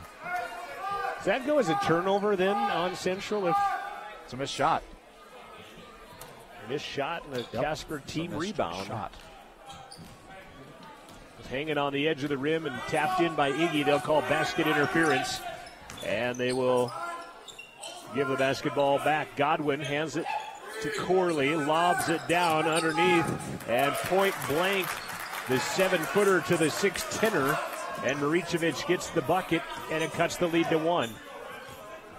Maricevic, 4 rebounds and now 2 points. Tanksley at the top. Now right side Bear, hands it back off to DC, gets a double pick, finds Bear on the baseline. He'll try to gut it to the baseline to Marquise. He'll have it knocked out of his hands, out of bounds. It'll stay Rustler basketball. Winchester in for Godwin with 8:22 left, 15 on the shot clock. And Brock Finston going to check back in for the Rustlers. Sorry. Winchester by far the shortest player in their lineup by quite a bit. Galante going to check in. Marquise will come out. Also, Bear will come out. They'll get it to Galante. Now to Iggy. Underneath Tanksley. He'll spin. Nice move through traffic. No call. Late call, finally. I think it's the right call, but it came very late. And Henry will go to the line for a pair. And that foul whistled on Maricevic. That'll be his first. Team 6. So Central will shoot free throws on any fouls after this with 8:15 left to play in the first half. Henry Tanksley to the line. Henry with a 3-pointer today. 60% free throw shooter. Does. Hits, bounces around the rim and falls in. And he'll have another. Puts the lead back to a bucket, 24-22. 2 lead changes, 2 ties here in the early going. Second one good. Henry has 5. Marquise has 7 off the bench to lead the scoring for Central right now. Winchester runs into Devon Colley, who at the end looked like a pretty good tie-up, but I think he got him on the arms on the way there, putting in his arms down first of all. And Devon. The official closer referred to the official farther away. Devon will pick up his first, and it will send Chase Winchester to the line. Casper, by the way, 70% free throw shooters. Winchester raises that average. He is 74% when he's at the line, and he'll nail the first.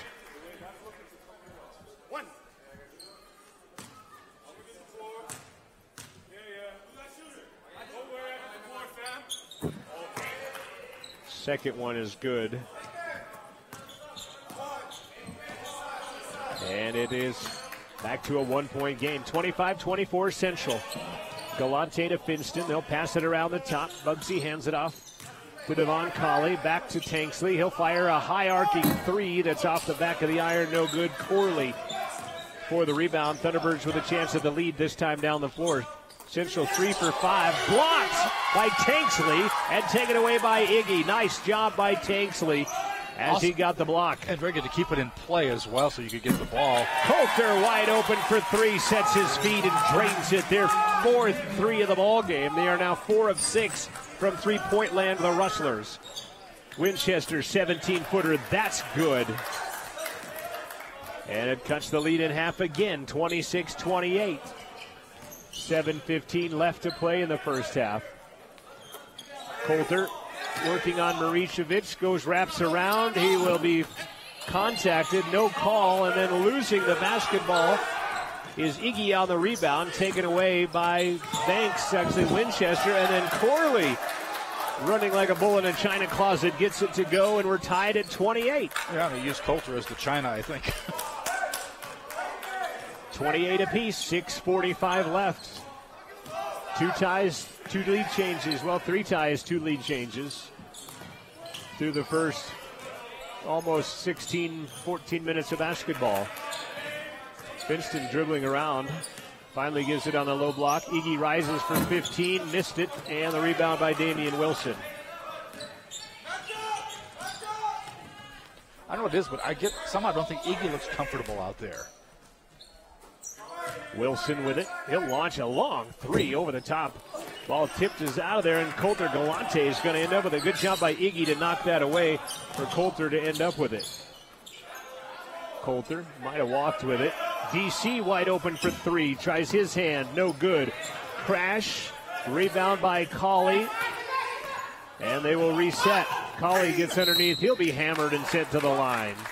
Yeah, volleyball, that was being woofed, wasn't it? But foul with the body. And it's going to be on Octavian Corley, his second personal, 7th team foul.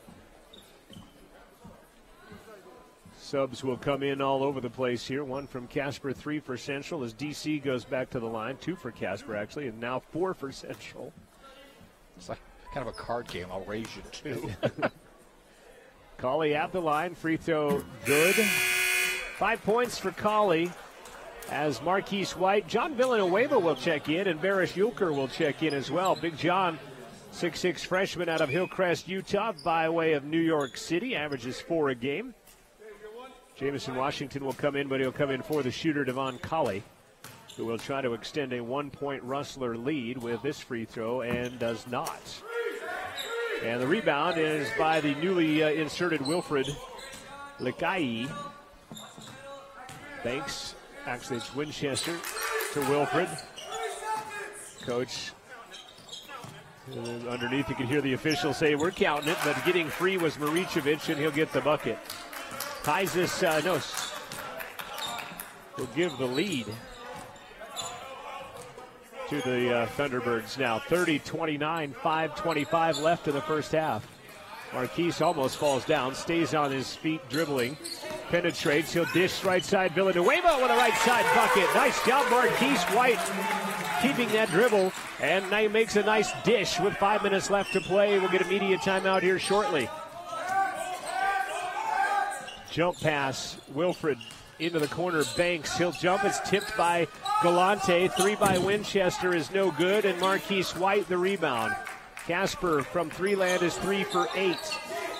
Marquise across the timeline. Pump fake underneath. Villanueva again. Bucket and 1. John Villanueva give the assist that time to Brock Finston. The and 1, and that foul is going to be on Damian Wilson. And if not for his body control, he'd be shooting the 2 free throws, but he wouldn't have made the basket. Good job by Big John, and we will have our media timeout with 4:46 left to play in the first half. We got a good one brewing at Rustler Gym. Central 33, Casper 30. Stay with us. More basketball from Rustler Gymnasium on Rustler Media coming your way. Sports on Rustler Media is brought to you in part by Edward Jones financial advisor Mick Pryor. Make sense of investing with Edward Jones and Mick Pryor. Located 1 block east of the Riverton Post Office, providing retirement and investing advice including stocks, bonds, mutual funds, and CDs. It's never too early or too late to start planning for financial future. Appointments are available at 856-6116. Edward Jones financial advisor Mick Pryor, 856-6116.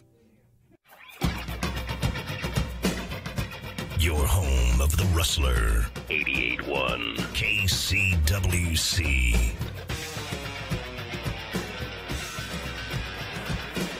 4:46 remaining in the first half.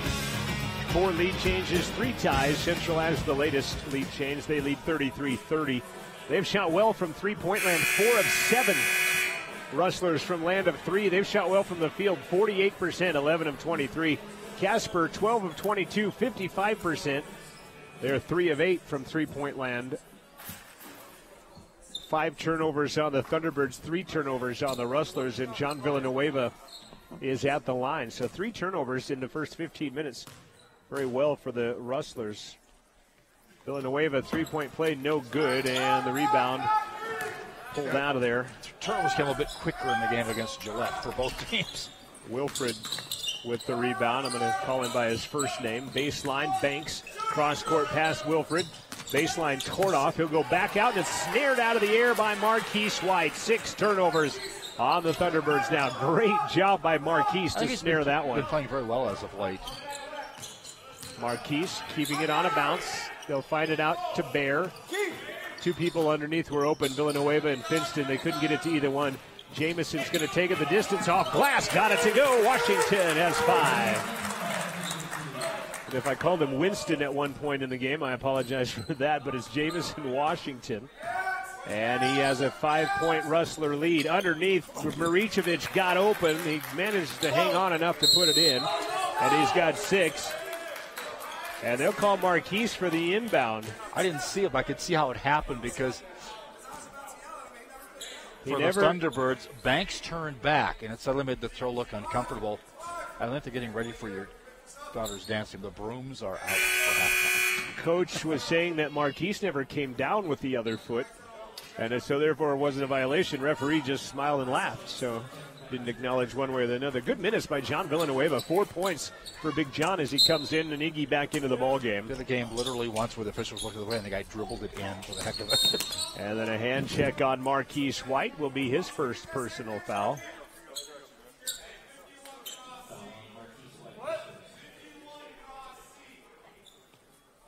.349 left, 35-32 Rustlers. Banks will inbound.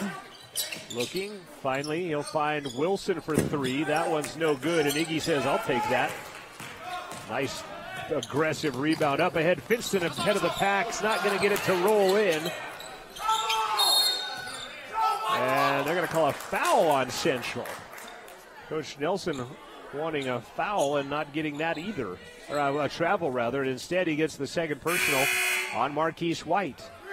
So Keith's going to have to check out with 3:36 left in his second personal foul, and Henry Tanksley will come in for him. Marquise and Jamison, pretty good 1-2 punch after Devon and Tanksley, the 2 starters right now. Wilson to Maricevic. He'll set up over those 2 guards, but can't get the shot away. Instead, Wilfred for 3. No good on a long rebound picked up by Washington.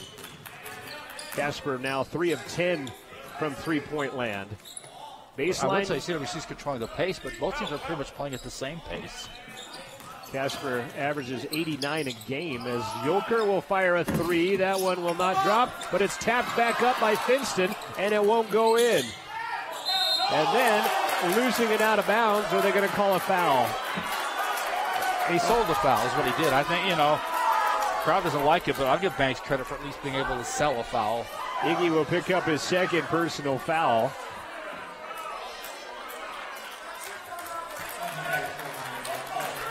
That's only the 6th team foul, so no free throws. Crowd getting a little restless after that. Wilson runs past, he runs off Jamison, offensive foul. Jamison Washington takes the foul. Nicely done. As Wilson kind of made up his mind at the 3-point line, he was going to take it to the rack, and Jamison read it and gets the call. I'm not sure if I could read lips, but I think one of them was saying, is that making up for the other foul in the other way? It's what From a Casper player? Yeah, I think so. Inside of 3 left to play in the first half. In other words, is what he was doing, something of that sort. 35-32 Rustlers. Bear, left side, Tanksley. Henry puts it on a bounce now to Washington near the midcourt circle. Brock comes off a pick for 3, and he got it. Finston for 3, his second of the day. Central 5 of 9 from the arc. And that's one of the keys to their success is the shooting of the 3. Underneath, Maricevic missed it. Rebound picked up and put in by Wilfred. Wow, great presence by Wilfred to volleyball and battle for that one and pull it in. 2:15 left to play. Central by 4, 38-34. Jamison, baseline, Tanksley for 3. That's good. 6 first half threes by the Rustlers, the second by Tanksley. 7-point lead, Rustlers their biggest. Tordoff with it. Back up top to Banks.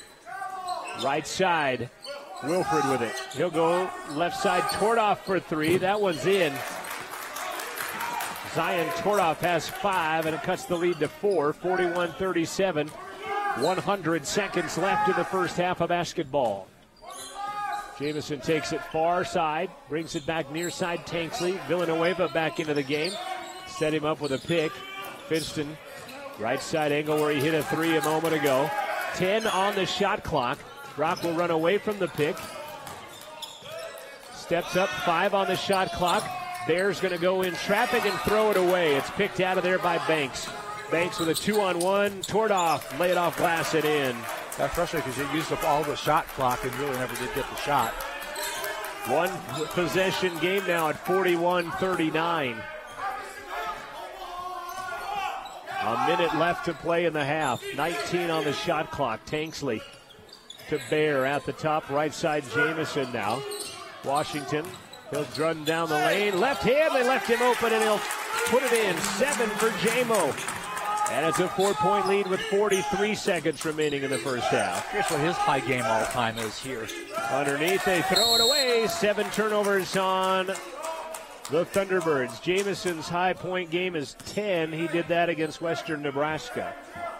I found a couple of good teams to have high games against, maybe, if this is the other one.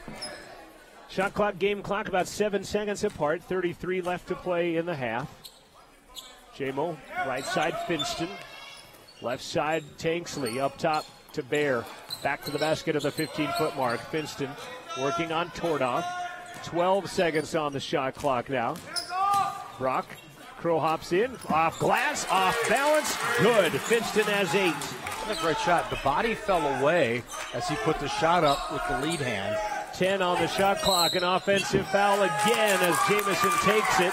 And that was on Maricevic. That'll be his second charge taken by Jamison Washington. Central with a 6-point lead can take their biggest lead in the last 5.6 seconds if they score. Into that halftime locker room. Got your Third Base Sports Bar halftime show coming up in just a few moments. Jamison gets a pick. He's going to dribble it off his foot. He had a layup opportunity. I'm not sure he would have got it off in time, though. There's 0.4 seconds left on the clock. And they will not have an opportunity. And Central will take a 6-point lead into the intermission. It is CWC 45. It is Casper Thunderbirds 39. 45-39, Central out in front. They have got a lot of people in the scorebooks, and a pretty good team effort by this basketball team right now as they lead the 3-0 Region 9 Central opponents, Casper College right now. 45-39 is our score.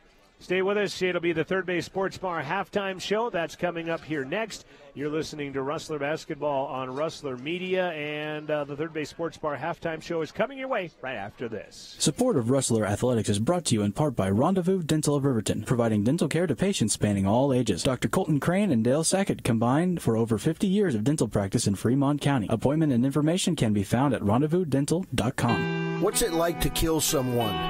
Emptiness. Painful. It doesn't seem real. There was no intent. It was never supposed to happen. You don't go out to kill someone. I keep seeing her head coming through the windshield. I'm so very sorry. There's nothing I can do to make it better. Please, don't drink and drive. It doesn't change the fact that I'm a killer. This is Cody Beers with YDOT. A killer is a killer. Never, ever drink and drive. Gales Carpet One is a proud supporter of 88.1 Student Radio. Gales offers beautiful, made affordable. They feature cabinets, countertops, tiled walk-in showers, as well as hardwood, luxury vinyl tile, and of course, carpet. They offer lots of products for the do-it-yourselfers. Gales Carpet One is a dedicated supporter of Fremont County and Central Wyoming College. Located in downtown Riverton on Facebook or at galescarpet1.com. Sponsorship of Rustler Athletics is brought to you in part by the Brown Sugar Coffee Roastery. They're on Main Street in downtown Riverton. They have a full coffee bar menu including lattes, cappuccinos, espressos. They also feature New York bagels and open-faced bagel sandwiches. Brown Sugar Coffee Roastery, 303 East Main in downtown Riverton. You can dine in, take out, or pick up. 856-1116. That's 856-1116. A proud Rustler booster sponsor, Brown Sugar Coffee Roastery. It's time for the Third Base Sports Bar halftime show on North Federal in Riverton. Third Base is your last stop before home. Welcome back to Rustler Gymnasium. Your Rustlers leading right now 45-31 over the Casper College Thunderbirds, and we're joined by women's head coach Ken Schwartz. 80-61, a 19-point Casper victory. And, you know, Coach, I know you've had a day between the victory, but all in all, I don't think a bad weekend at all for your basketball team, despite saying that with a 19-point loss in your drill. You know, they're good. I mean, that's all I can say. You know, they're 13 deep. They come at you in drills. And if you notice, when they come off the bench, there's no drop-off. Right. I mean, they're very, very gifted. A great first half by us and a very, very poor third quarter and a decent fourth quarter. And against them, if you're going to have a letdown for 8 to 10 minutes, you're going to get beat by 20. Well, and that's what happened to us. Almost like you poked the bear a little bit there. You took a one-point lead, and then all of a sudden I think it went 26-4 in their favor. So yeah, they're very capable of doing that. But as far as the weekend goes, Gillette was a big win for us. I was proud of them because I don't think we said, okay, we got Gillette, let's don't worry about Casper too much. They came out ready to play and gave it a great first half. And it just wasn't to be, and we just got to regroup now and get ready for a tough road trip up at Little Bighorn and Miles. Well, and I think you had said it, you know, it's like you can feel the culture changing a little bit with the Powell game to the Gillette win and even glimpses of what could have been here today. I think you're just feeling that change a little bit on the bench. You know, we are, I think. I think the thing is, you know, we played 9-10 freshmen, and Mariah's the only sophomore playing right now because the other two are out, and I just think it's a growth process. I'm not a real patient guy sometimes, and I need to think back at the teams I had at Western that were young. We went through the same thing. I guess my expectations might have been a little high for them to be this good early, and we weren't. But we have talent, and they're going to get better and better. And then, you know, Riley Burmester, just another solid effort. Riley, I guess, I don't want to say ho-hum another day at the office, but Riley does what Riley does, and she contributed greatly for you today. She played really, really well. You know, she went 11 for 13 from the field and rebounded well. And I told her and Lonnie both, everybody's going to try and take at least one of them out. Right. Because, you know, they're capable of scoring 40 or more points in a night. And they did a nice job with Lonnie tonight, preventing her from getting the ball.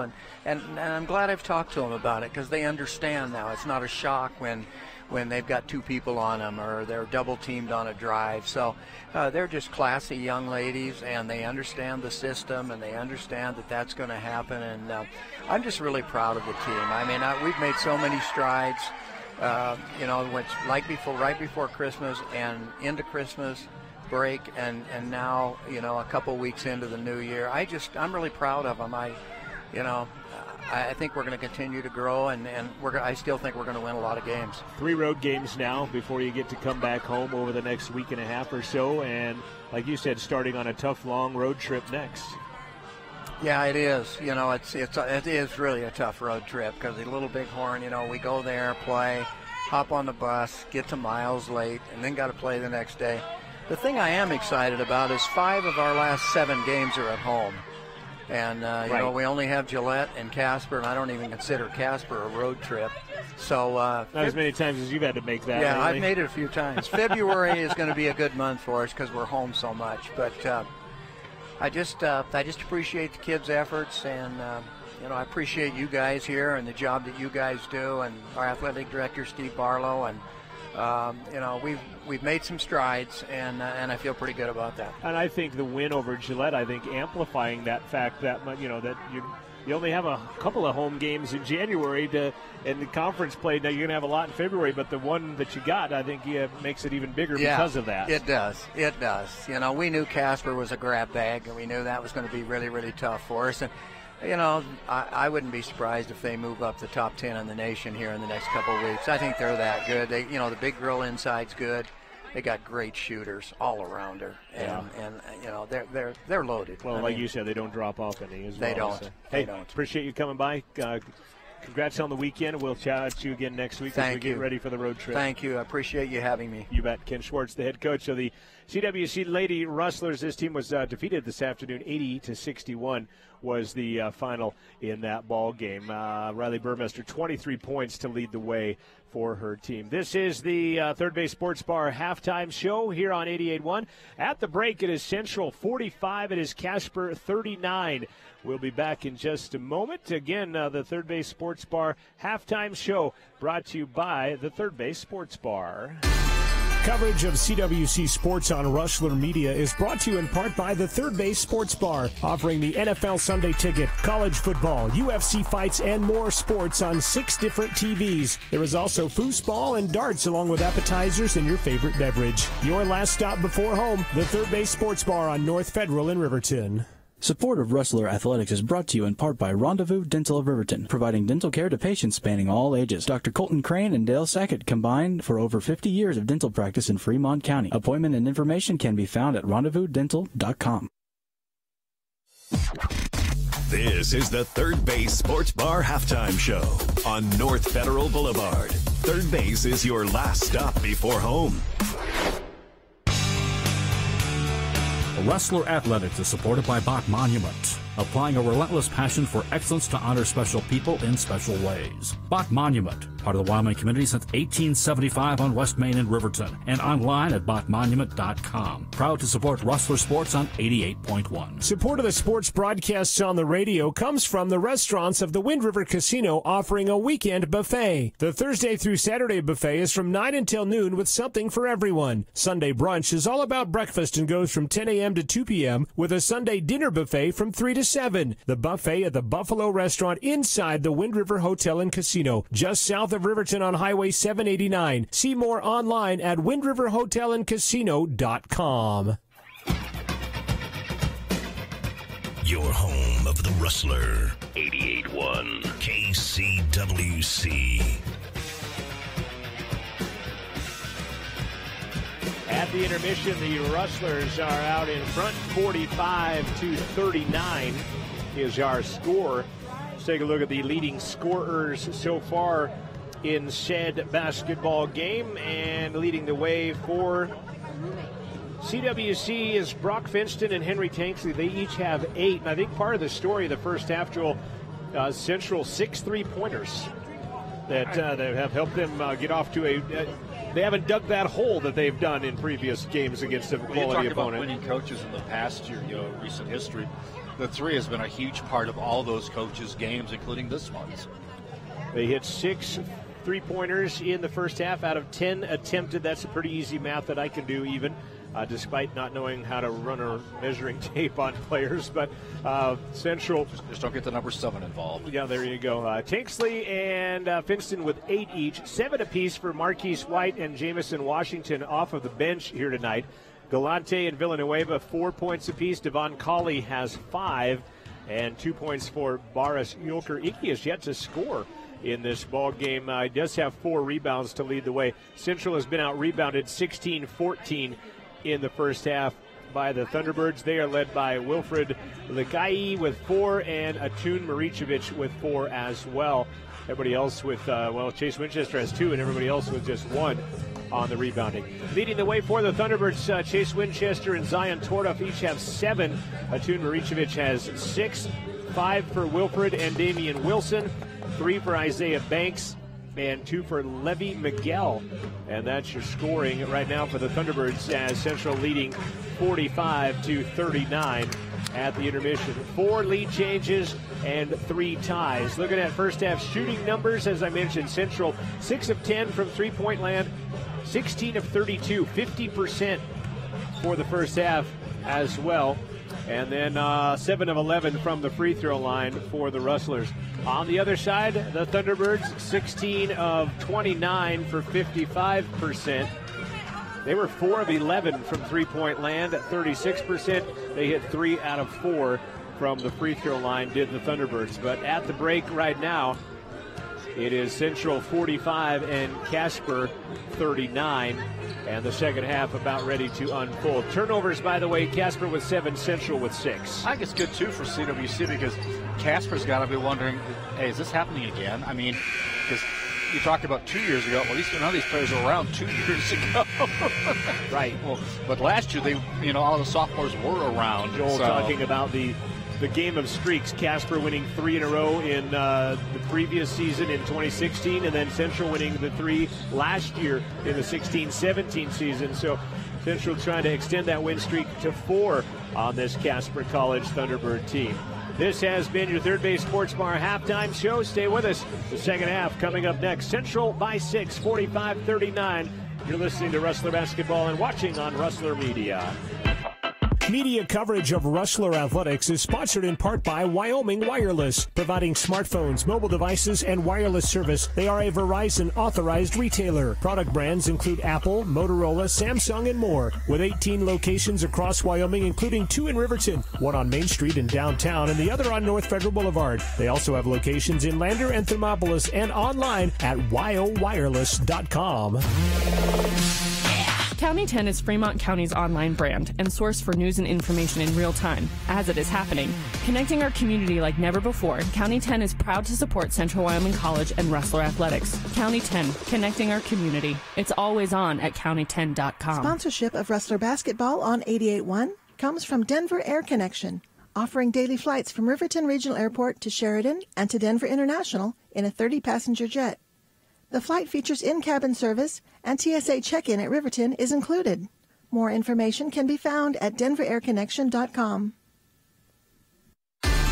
Coverage of CWC Sports on Rustler Media is brought to you in part by the Third Base Sports Bar, offering the NFL Sunday Ticket, college football, UFC fights, and more sports on 6 different TVs. There is also foosball and darts, along with appetizers and your favorite beverage. Your last stop before home, the Third Base Sports Bar on North Federal in Riverton. I have the tickets. I'm wearing my favorite UW hoodie. The car's gassed up. The game is just a few hours away, and we're ready for some basketball. Wait a minute. It's snowing outside. We should probably leave earlier. This winter, when you're leaving for the next game, be prepared. Take it slow. Have an emergency kit. Check your tires and let someone know where you're headed. Remember, when there's ice and snow, take it slow. Download WYDOT's 511 road and travel information app at wyoroad.info. That's WYOROAD.info. This message brought to you by WYDOT.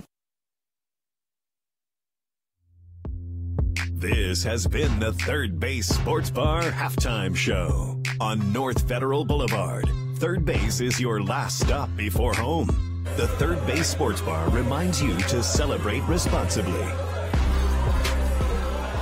45-39, the Rustlers leading by 6 as we get ready for the second half of basketball. I think Ken Schwartz is still protesting a cough in the first game, I believe, over there. Talking with one of the officials before we get this one started. Rustlers in their home grays. Devon Colley, Brock Finston, Coulter Galante, Henry Tanksley, and Iggy Hunt in their home grays, as I mentioned.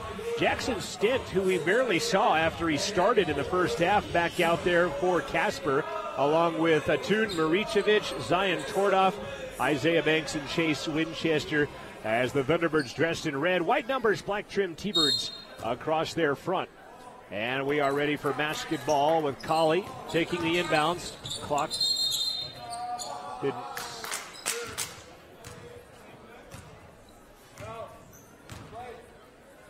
They had a play drawn up, did the Rustlers, that I think was seconds away from working, and they didn't start the clock, so the referee stopped play. And they asked same play, and Jack says, no, they saw it. Let's run something different now. Or the 30-foot chucker up there. Colley to Finston. Up top, Galante. Coulter. Left side, Tanksley. Banks on him. Coulter, deep left 3 side. Good. That was a better play anyhow. 9-point Central lead, their biggest. They had a play drawn up for a 3, according to Jack Nelson talking to the scoring table. Maricevic gets free underneath, and he'll bank it off glass. Atun has 8. Central's lead 9 has been the biggest. Now back down to 7. Colley to Iggy. He will fade in and miss it, and Maricevic will come away with a rebound. Iggy has yet to score in this ball game. Underneath, he'll step in front of Maricevic and be called for the foul, and that's going to be number 3 on Iggy. That's a big foul right there. His headband off, too, after that. That can sometimes be interpreted as isn't always a good thing. And he'll come out as Boris Ulker will check in for Iggy. Probably should get that headband off the end of the court there, too, just outside of play. Bailey Forney is going to go get it. Inbound comes to Tordoff. Back to Winchester. Tries to knife through a couple of people. Can't. Instead, Banks will take it all the way to the rack and put it in. Back to a 5-point game now. Just a minute gone by here in the second half of basketball. Finston at the top, way out by the circle to Tanksley. Now Colley. Devon, left side in the corner. Bear for just a 2 as his toe was on the line. No good. And the rebound run down by Winchester. Taking it the distance. Banks and he blows the layup. Blew by the Rustler defense, but just blew the layup to go with it. Finston the rebound. Coulter, deep 3. Won't shoot that one, though, this time. So drop down. Bear underneath. Pump fake. Reverse with some English. Good. Nice play by Bear. Remember, Ali Demir loved the reverse layup last year. Demir. The Drexel Dragon, as we speak. And is kind of reminiscent of Demir. Battling the dribble a bit. Tordoff gives the ball to Winchester for 3. That one misses, and Finston will clang down another rebound. Back the other way, right side. Tanksley for 3 on the way. That's good! And a timeout, Dan Russell, as he finds his team down by 10, their biggest deficit of the ball game. Being out-rustled. The Rustlers with a 10-point lead right now, as they are 8 for 12 from three-point land. The Rustlers. Now they're deciding whether this is going to take place in the media or not. And they're talking it over, so this will be a 30-second timeout, and I think we'll still have that media timeout. Next home games for the Rustlers, February 3rd, when Sheridan comes to Riverton. You can listen live right here, and as always, on 88.1. You can click the Rustler Radio Facebook page for links to watch all games online, as they'll be on the road to Little Bighorn and Miles City next weekend. And that Sheridan thing, that'll be the start of the second time around in conference. And it's exactly the same as the first time around, just the locations have changed. No intermixing of anything. It's exactly how it goes. I think Riverton, if I'm not mistaken, used to have a schedule that would start the conference in Cody and would end the conference with Cody. It was what weird is that it was that way for a number of years. I remember doing those games that way, actually. Because we'd start with a Christmas party in Cody and then end with a 2A regional at home. An Easter party in Cody. Into the corner. Tornoff steps back over Brock. 3 is no good, and nobody home but Devon Colley for the rebound. A tall team. Nobody was ready to rebound for Casper. Central trying to add to a 10-point lead. Finston at the top, zigs and zags, hands it back to Colley. Think about this. You've got a 10-point lead, and Iggy hasn't scored in that game. That's something that seems real probable. They'll throw that one out to Finston. 10 on the shot clock. He'll lean in with a left hand and get it to go. Brock has 10. He's the first. He's in the second Rustler in double figures. Tanksley has 11. You know, he's showing us more and more, I think, as the season goes on with what he can do both offensively, defensively, and rebounding. Winchester's going to be drilled a couple of different times as he ran down the side of the court. It's going to be whistled on Galante. First on Coulter. First on the second team foul on the Rustlers this half. And we're going to see Levy Miguel check into the ball game, but not until Chase Winchester shoots a free throw. Casper 3 for 4 from the line on the afternoon. Cannot get that one. Right now, Casper shooting 2 for 5 in the half and 0 for 1 from the free throw line. Second one on the way is good.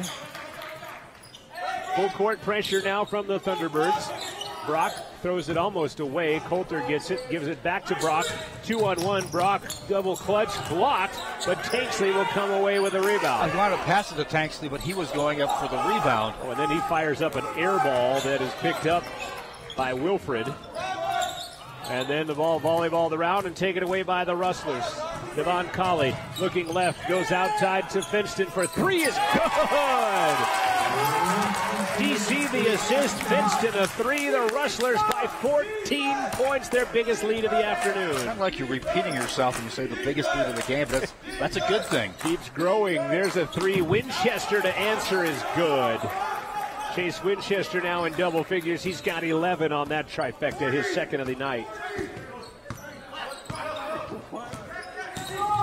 DC, dribbling exhibition, dishes it out to Tanksley for three. He will drain it and one. How big is that three by Henry Tanksley, who just airmailed one just a moment ago? He gets it and foul. I always find that so interesting when that happens, just like the guy that shoots 2 free throws and he misses, by 2 feet on the first one, then makes the second.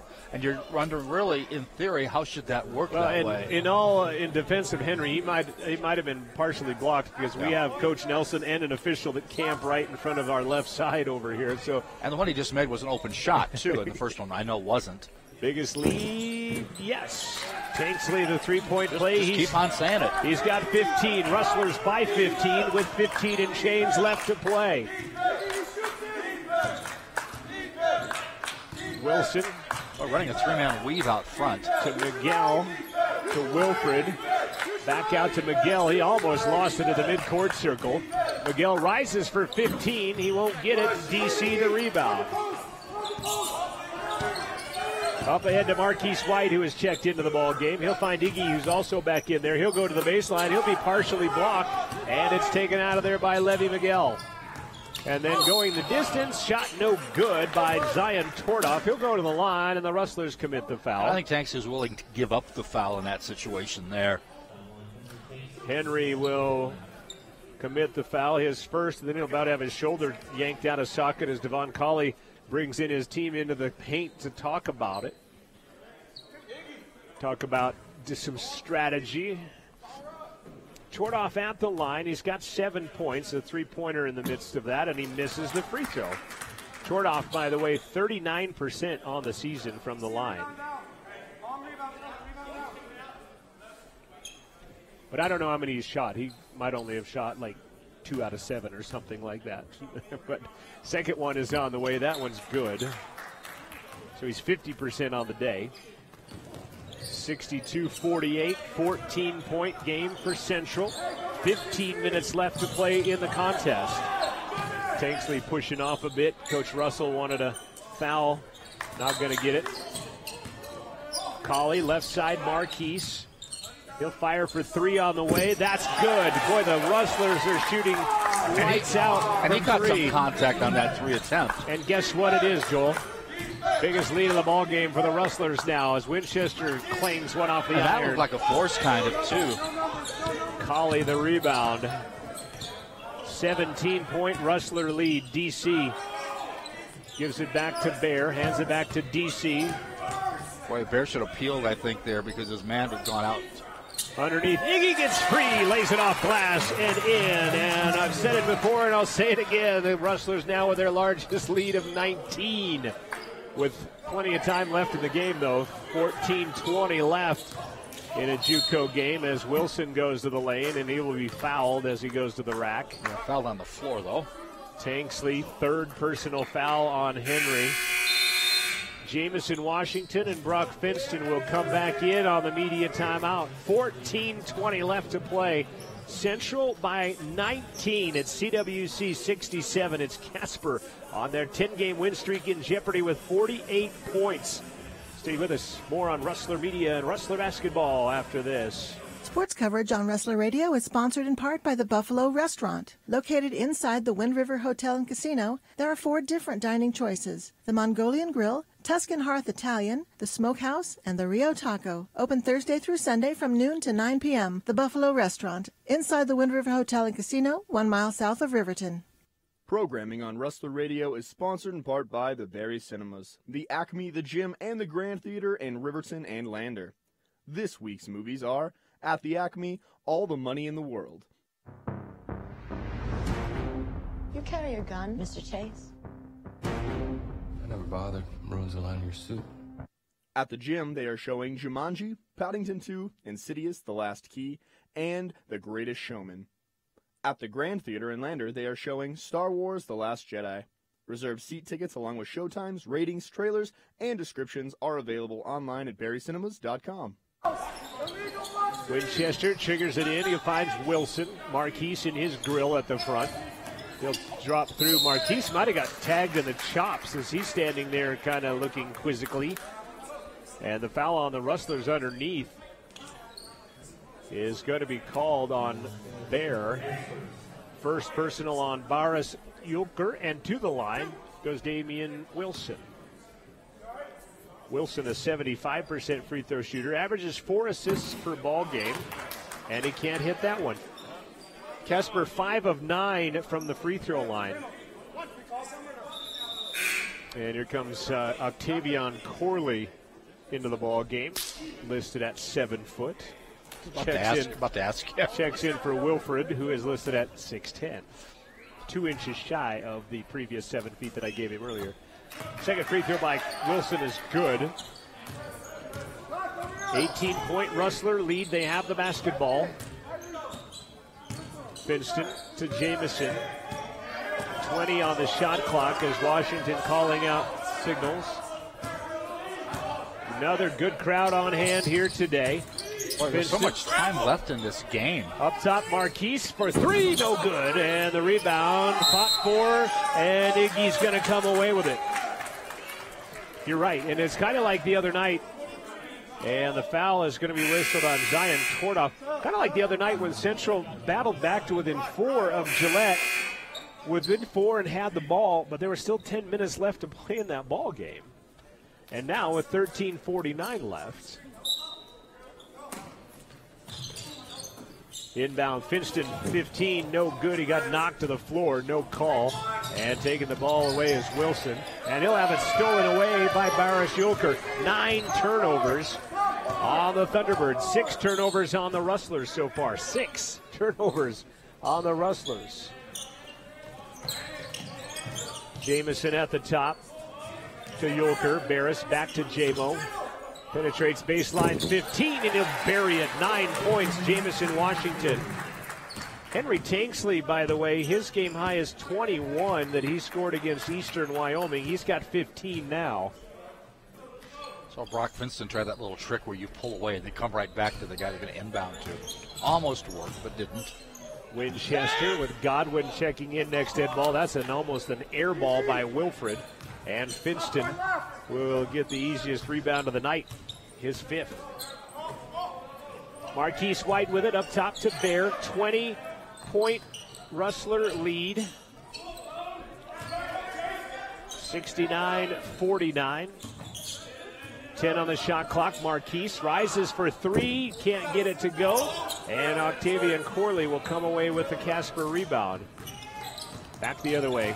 Wilson down the lane. Got it and won. And I think Iggy just picked up his 4th personal foul. And now maybe his... Nope. Now we're going to get a technical on the Thunderbirds. To tell you the truth, Iggy almost picked up his 4th foul down at the other end right before that. And it's continuing, and Marquise White just points at the scoreboard as he and Damian Wilson chatting a little bit. And last season... I would leave it alone when I'm leading by 20 points. Yes, exactly.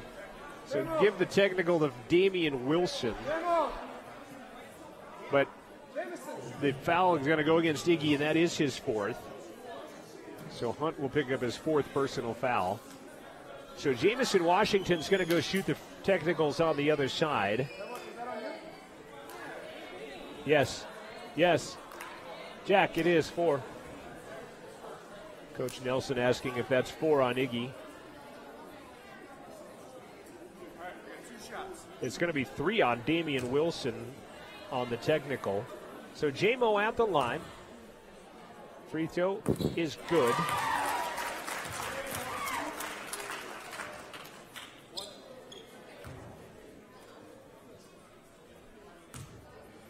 Second one is on the way, is no good. And Iggy will check out. Coulter will go in.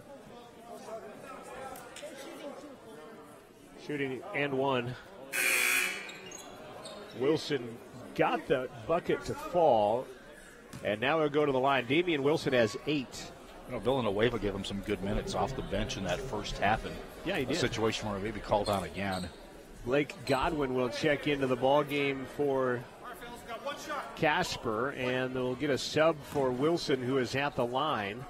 Maybe getting subbed out because of the technical that he delivered, and he'll get the 3-point play and cuts the lead to 18. Henry Tanksley in. Also, Io Nue will check into the ball game. Ayo Nue, a 6'5 freshman out of Lagos, Nigeria. He'll D up Tanksley, so the twos out there going out at battle right now with 12:20 left to play. It's an 18-point game. Marquise was left open, but he won't shoot the three. Kind of had it left on his hip and didn't get it to go. They'll work the top. I wonder if they're maybe working some clock, too, is maybe why he didn't take that. J-Mo for 15 off the front of the iron and will fall. Washington with his career high as a Rustler. He has 12. And the lead back to 20 for CWC. Lob down low, and Octavian Corley just missed it out of bounds. 10 turnovers on the Thunderbirds. Full court pressure by Casper. Central by 20. But it's so weird how a 20-point lead in a junior college game does not feel that comfortable. Plus the shot clock nowadays, so there's a factor. And it's shrunk, you know. Right. Oh, to the right side, Marquise. Penetrates, going to go, and he'll try to rifle one to Bear, and it goes off of Bear's shoulder out of bounds. The idea was good. The rifle part may not have been. First turnover of the second half by the Rustlers comes 8.5 minutes in. Too bad Pop in our first game didn't rifle one. Or Winchester, who's got the ball. That's true. He could rifle one. And he could repeat himself as well. Underneath, shot from 8, no good. Jamison wins Washington high for the rebound. Is it me, or am I seeing a lot of isolation right now by Casper? Henry tries to dunk it, and 2 whistles fly on Octavian Corley, who is his third. And that will send Henry Tanksley to the line. 15 for Bugsy. Again, his game high is 21 that he had against Eastern Utah the first time around. 15, now 16. And Maricevic going to check back into the ball game for Octavian Corley. Thunderbirds on a 10-game win streak, 3-0 in the conference, and right now down by 21 with 11:14 left to play in the contest. Second one. I will say this game is more important to CWC. Oh, much. To Casper. Much more. As that shot no good, Wilfred with the rebound. At the top, Nue. Oh, and a hard pick and an offensive foul going to be whistled on Wilfred. And then Jamison Washington kind of clapping it out in front of the Casper bench to rub a little salt in that injury, which I'm not a fond fan of. Well, you saved that. Nice save on your part there. 11 of 19 from three-point land, the Rustlers. Right now, 58% from the arc, helping them to a 21-point pad right now. J-Mo, right side, Marquise, baseline, Bear. He'll fire for 17. That one's off the mark. Wilfred will pull down the rebound. And back the other way come the Thunderbirds. Winchester lost the handle, taken away by Washington. And then he'll be bodied in the backcourt, no call. Back to Tanksley. They'll run some clock now as they'll get it out to Jamison Washington. 11 turnovers on the Thunderbirds. Jamison might have traveled with it. Gives it back out to Coulter. 13 on the shot clock. Galante zigging through traffic. Going to be rejected. It will stay Central ball with 8 on the shot clock. Central was out-rebounded in the first half. But they are still out. They've out-rebounded Casper in this half. Is there a 1-point differential? Bear is going to be fouled with 6 on the shot clock by Maricevic. That's pretty clean from here, honestly. But Dan Russell of Casper saying the same thing to the official, and they saw it differently, and Bear will go to the line as Devon Colley will check in after this free throw by Boris Yulker, who has 4 points. I think Dan's got more invested in the call than I do, however. Bear, a 77% free throw shooter, drills the first. He's got 5. Jamison out, Colley in. Great effort by Winston. Jamison Washington. That's right. I've done it to me. Who I called Winston, I think, once earlier. I apologize for Jamison. Trying to break that Winston habit. I thought you were making fun of me, actually, when you said it. I'm like, all right, I know I called him Winston, but you did it on your own. 23-point Central lead, 10 minutes. Churchill in the first half. Maybe that's my problem. 23-point Central lead. We're inside of 10 minutes left to play. Winchester. Well, I guess he's in this game, isn't he? Lob down low, Maricevic. He'll turn for 6 and get it. That's a nice quick delivery on that thing. That was kind of not quite a hook shot, just a turnaround shot, but he did so quickly. Atune Maricevic has 10 points. Marquise, nice dish to Bear, laying off glass and in. Good dish by Marquise White. Bear has 8, the lead back to 23. Winchester driving through traffic, rejected but fouled. Bear raising his hand. Number 2 on Bear. And it will send Casper to the line after this media timeout. 5:08 in the evening here on 88.1 KCWC FM Riverton. John Gabrielson, Joel Kindle with you on a Rustler snowy afternoon. The Rustlers lead 77-54. Still 9:21 left to play in the contest. You stay with us. We'll be back with more after this on 88.1. Sports on Rustler Radio is brought to you in part by Fremont Therapy Group. They've partnered with Lander and CWC to protect the health of student athletes. For the past 20 years, Fremont Therapy Group has been volunteering their time and resources on the sidelines of local high school sports to help keep student athletes safe and healthy. They also teach classes at Lander Valley High School to help students learn more about the field of athletic training. A proud partner of CWC Athletics is Fremont Therapy Group, Riverton, and Lander. More can be found at FremontTherapyGroup.com or on Facebook at Fremont Therapy Group. Your home of Rustler basketball is 88.1 KCWC FM, Riverton, Wyoming. 9:21 remains, 77-54 Central. Ladies were beaten today 80-61 by Casper College. But a great game for better than a half. Took a lead in the early stages of the third at 37-36, and then the wheels fell off the apple cart as Casper had a lot to do with that. I say they kind of stoked his eye. I always go with that. But and also was interesting, too, because the quarter they took the lead in was the quarter they got outscored the most. Had their Waterloo. Exactly. At the line goes Chase Winchester. He has 11 points. He is 3 for 4 from the stripe.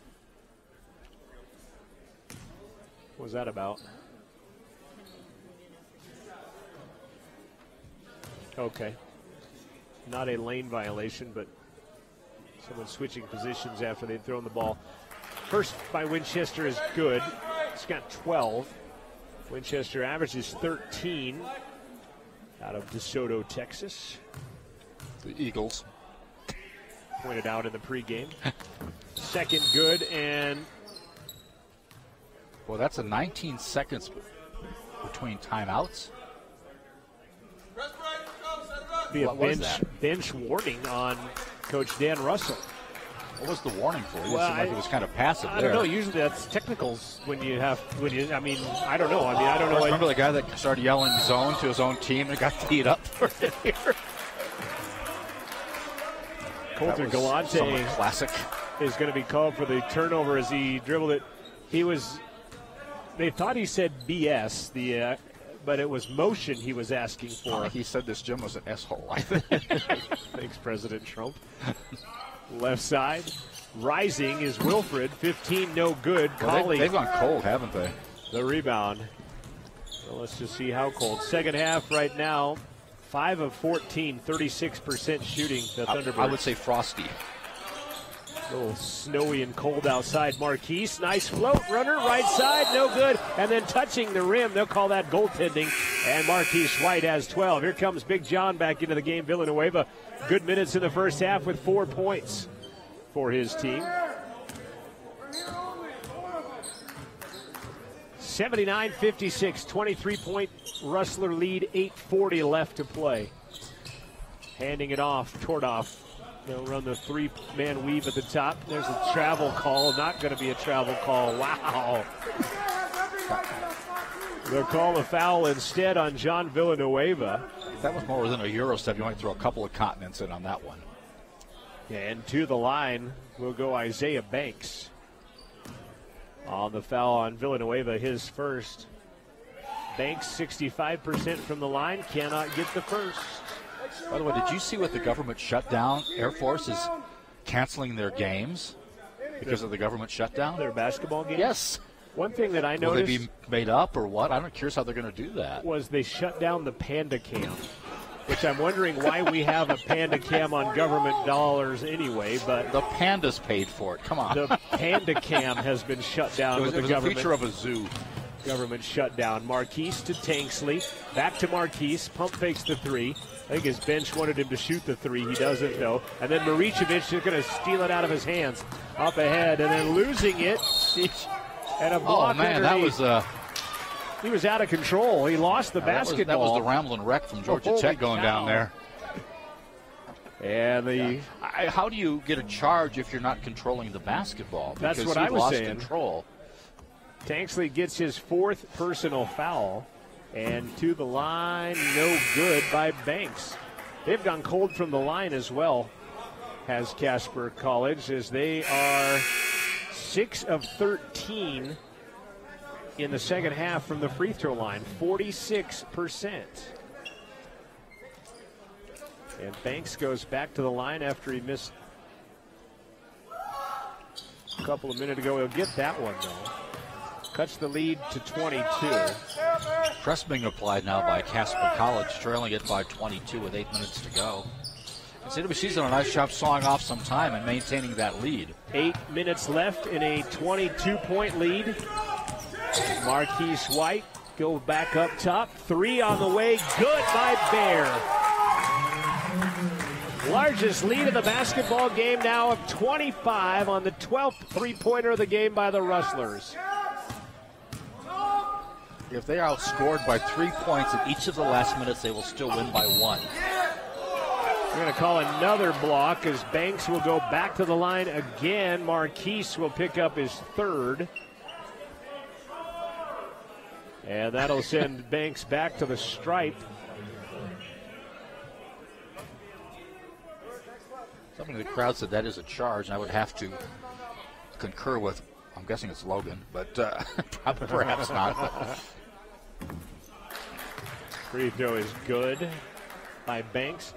The Riverton boys basketball team victorious today as they beat Cody 49-46. 3-point Wolverine victory earlier this afternoon. It's a battle of a couple of ranked teams. Buffalo, I think, holding down number 1 in 3A. Banks will get the second free throw. There's some body there. Yeah, bodied up pretty good by Winchester. And I think maybe Colley trying to sell it too much is working against him, actually. And now they're going to call Banks on a foul. No. Now, finally, they will get Winchester as he and Colley tangle up away from the basketball. Winchester will pick up his second. And, you know, we're as close, I think, to Rock Springs and Northwest proximity, but Casper seems to be the rival for Central Wyoming College. No, they're 20 miles closer than either of those two. I think, again, like I said, they're who everybody wants to be, right. And if you're not, then that's who you want to beat. Because it goes back in history, I think, is why that is. Colley at the line, 1 in the bonus. But remember last year, there's some serious chippiness going on in this game here. DC hits the first. He's got 6. Scored first 4 points of the game, did he not? And then a couple of free throws now to bring him back up to 6 points. Well, Coulter Galante scored first for the second day in a row. Free throw good by DC. But DC had 4 early because you remember. You said the first 4. But 4 of the first, I just wanted to be argumentative at this point. Well, that's nothing new. 25-point game again with 7 minutes left to play. Charging down the lane. Nice lay-in from the left side outside is Zion Tordoff. About a 7-foot lay-in. 23-point game now as Winchester playing off of DC this time as he brings it across the timeline. Marquise with it outside, up top to Finston. Finston with that man bun as they'll go to Colley, and that'll be picked out of the air by Banks. Banks will go the distance, and he'll be stripped by Marquise White. Nice job by Keese trailing the play and knocking that one away at the last second. 10 turnovers on Central, just their 4th of the second half. 6:44 left as they have put together a 23-point lead. Corley takes the inbound, hands it back to Winchester. He'll fire for 3. That one's off the mark. Flying in for the rebound, though, is Neway. He'll get it and be fouled. Neway will go to the line for the and 1. Rustler foul going against Brock Finston, his first. Neway gets the bucket and 1, as I mentioned. Barris Euchre coming out as Romario Spence will check into the ball game. Much better game from Barris today than I think he was feeling it against Gillette a little bit because there was his old team. Right. 11 for Bear. 5 in double figures for the Rustlers. Tanksley 16, White and Washington 12 each, Finston 13, Barris with 11. Free throw no good, and Romario gets the rebound. Marquise fouled by Banks into the front court. Isaiah will pick up his first personal. You know what happens, too, when you got all that contact, the guard really over-guarding or whatever, if he's not being whistled for it, it'll just continue and continue. So, and he's not doing anything wrong. Hey, I'm playing within the parameters what the game you're giving me here. This has been established. Free throw on the way, good by Marquise. 13 for Keese. 28 Marquise's career high as a Rustler, by the way. And he will not get the second one, but a lane violation, and so Marquise will get another free throw.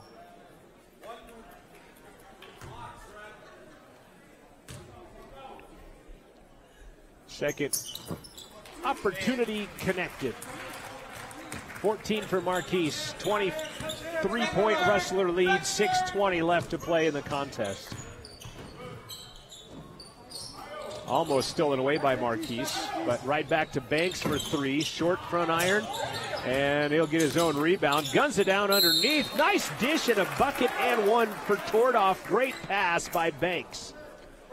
And again, you look at the scoreboard, John, they have still sawed off another couple of minutes, maintaining a 20-point lead. Yes, with 6:11 left.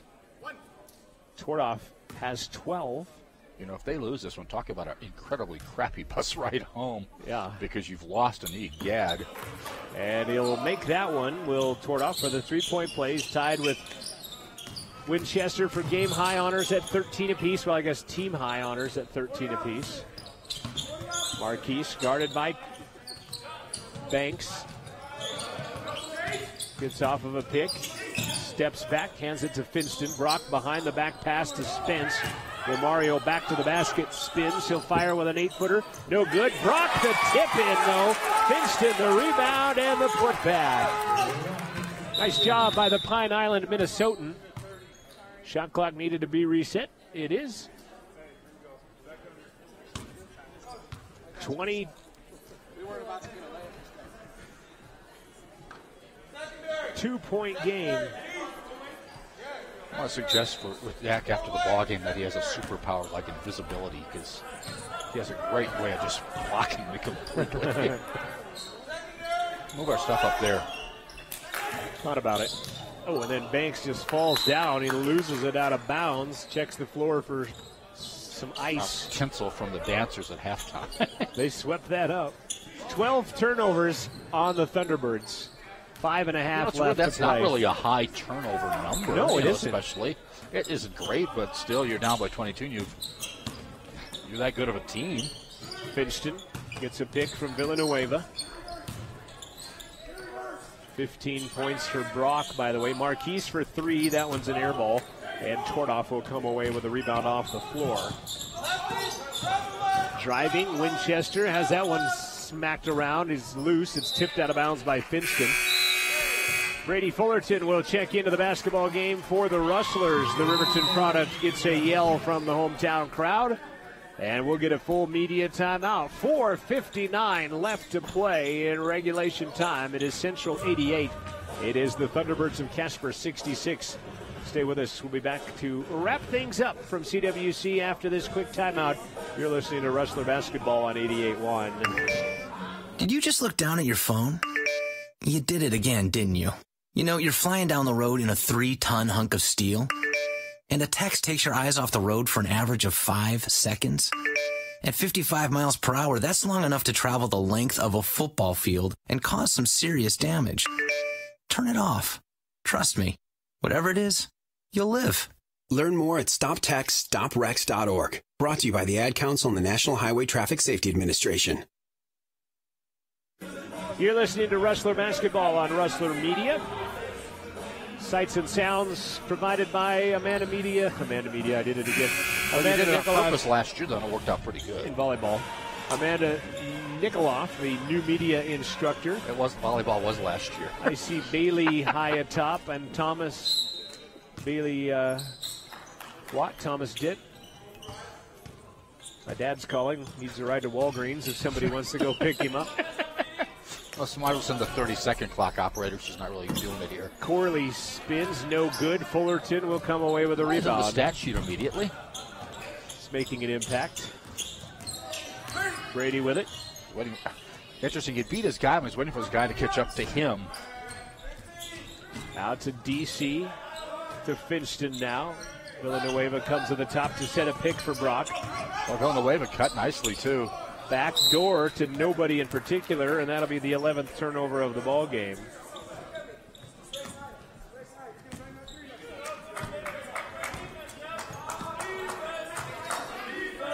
Neway with a basketball. Well, the second time he had tripped in that same spot. You know, talking about Banks, that he had lost his footing again, did not travel. Nice shot by Corley. The 7-footer, by the way. Cuts the lead to 20 with 4 minutes left. Fullerton across the 10-second line. And that ball knocked away by Winchester in front of us. Almost knocked our hand sanitizer over. The vat, we have a vat. Pretty much, as you said, the Sam's Club. Costco I went with, but hey. Steal by Winchester. He'll go and have it knocked away by Colley.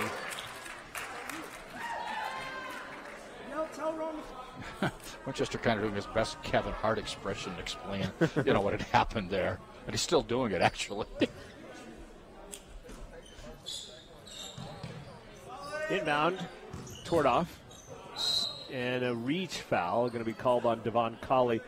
Number 2 on DC. And at the line for a pair will be Casper College with 3:42 left. Going to see a guy who's probably spent a lot of time at Casper College because they used to play one of the 2 games there between Natrona and Kelly Walsh. Talking about Drew Switzer about to check into the ball game. Tordoff at the line. He's got 13 points, now 14, as Drew Switzer will check in for Devon Colley. 19-point lead with 3:42 left. And they're the same time as Emily Robertson, who played in the Gals game earlier. Played very well in the Gals game. In fact, we did not have an answer for her. Second one is also good. 88-70. Fullerton guarded by Winchester. Going to find a double team. He'll spy it. He'll throw it into the corner to Switzer. Drew won't shoot it, though. Instead, Romario back up top to Drew. He won't shoot that either. Romario will fire a 3. That one's no good. Villanueva the rebound. Put it up and in. Big John with 6 points. He's had an impactful few minutes in this game. Yes, he has. Lob down low. Corley, the jam, and he missed it.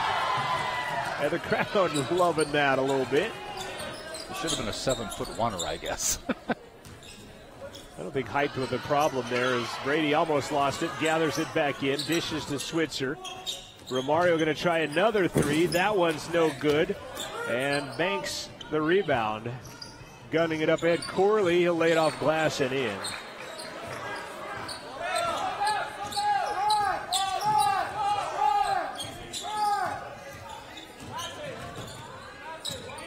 Brock with it to Romario. They'll give it out to Fullerton. Brady with 15 on the shot clock, resetting. Really, the Thunderbirds really not overplaying the players that are out there right now for CWC. And they probably would know that this is largely players coming off the bench other than Finston. Brock might have been fouled, and instead he'll fire a 3. Villanueva almost had the rebound but can't glove it. And out of bounds it goes. Central 50% from three-point land. They've missed their last 4. They were 12 of 20 at one point. Shooting very well from 3 today. That's what has given them the cushion. Casper 5 of 17 from three-point land on the other side. 2 minutes left to play. Banks will go the distance and be fouled on the way there. And Brady will get the call. Fullerton's first personal foul.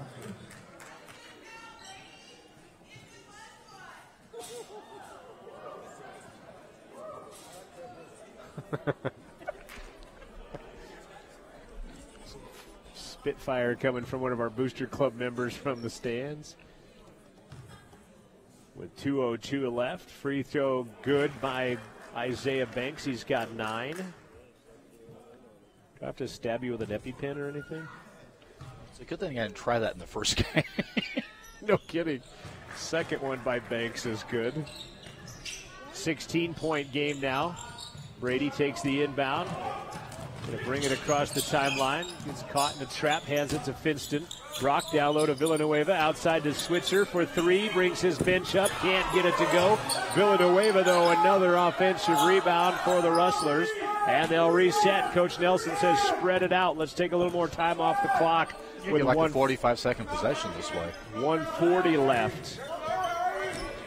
Brady runs past his man. He's going to be rejected out of the gym by Zion Tordoff. Zion Tordoff, by the way, listed at 6'8". Inbounds to Romario. Got it. And he might have been fouled again as he caught that midair and finished it. Back to an 18-point Rustler lead. We've got less than 90 seconds left to play in the ball game. Banks leans in and one as Brady will pick up his second personal foul. Isaiah Banks now with 12. Very athletic player, but you almost wonder, is he trying to do too much out there? Because, you know, in fact, a lot of isolation in the second half for Casper College once they start falling behind. You know, it's weird is Jackson Stint played about the first 2 minutes of the first half and then the first 2 minutes of the second half and then didn't see him after that for this Casper team. Spence, the rebound. Brady at half court, dishes it back out to Switzer. Drew hooks it to Finston. He'll lean in. Scoop, got it, and one. Nice English by Finston. He's got 17 now, going to work at 18 points for Brock. And the foul whistled on Tordoff, his 4th. 1:02 left to play. Casper's 10-game win streak will be snapped. And Jack Nelson has plucked the Thunderbirds once again. 4 in a row for Jack Nelson. He's never lost to the Thunderbirds. 3 last year and 1 this year. Free throw good by Brock. 95 for the Rustlers. Winchester partially blocked by Switzer. Finston behind the back to Switzer. Laid up and in. The pass by Finston on the rebound, though, behind the back had to be done that way, and he got it. And the Casper native has to feel good about doing it against Casper College. Corley underneath, spins, fires point blank. Well, it's not point blank, but he was kind of not even facing the hoop, and he got it to go. 10 for Corley. 36 seconds left to play in the ball game. Finston across the timeline. Dishes in the corner. Villanueva won't shoot the 3. Now we need to get Brady in the scorebooks. Have to take a shot here somewhere. 20 seconds left. 13 on the shot clock, 17 on the game clock. Brady gonna rise for 3, get in there, ball. He got it. And it's also 100 points. 3 tacos. Banks gonna be fouled as he went down the lane. And the foul will be whistled on Romario Spence. Every Rustler in the game has scored.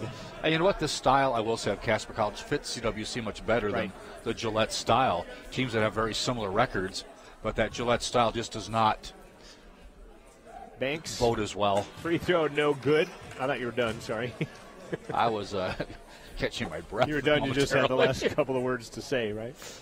8 seconds left, 10-game winning streak gone for the Thunderbirds. Rustlers will draw their record at Region 9 even at 2-2 as Finston will grab another rebound. We'll give you a rundown of the final stats. We'll pick our Gatorade player of the game. How hard is that going to be?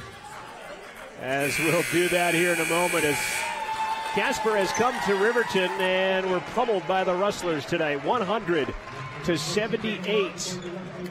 The Thunderbirds fall to the Rustlers today. Casper, C-Dub going to 14-6 on the season. More importantly, 2-2 in Region 9 play. Casper falls to 15-5, 3-1 in Region 9 basketball here today. 100-78, your final score here today. The Rustlers victorious over the Thunderbirds. A split on the day. The ladies were beaten 80-61. The men win it 100-78, a game in which every Rustler scored in the ball game. But also Casper College scored the same amount of points each half, by the way. 39 apiece as they lose it 100-78, the final score. Click It or Ticket postgame show will be coming your way in just a few minutes. You've been listening to Rustler Basketball on Rustler Media. Enough is enough.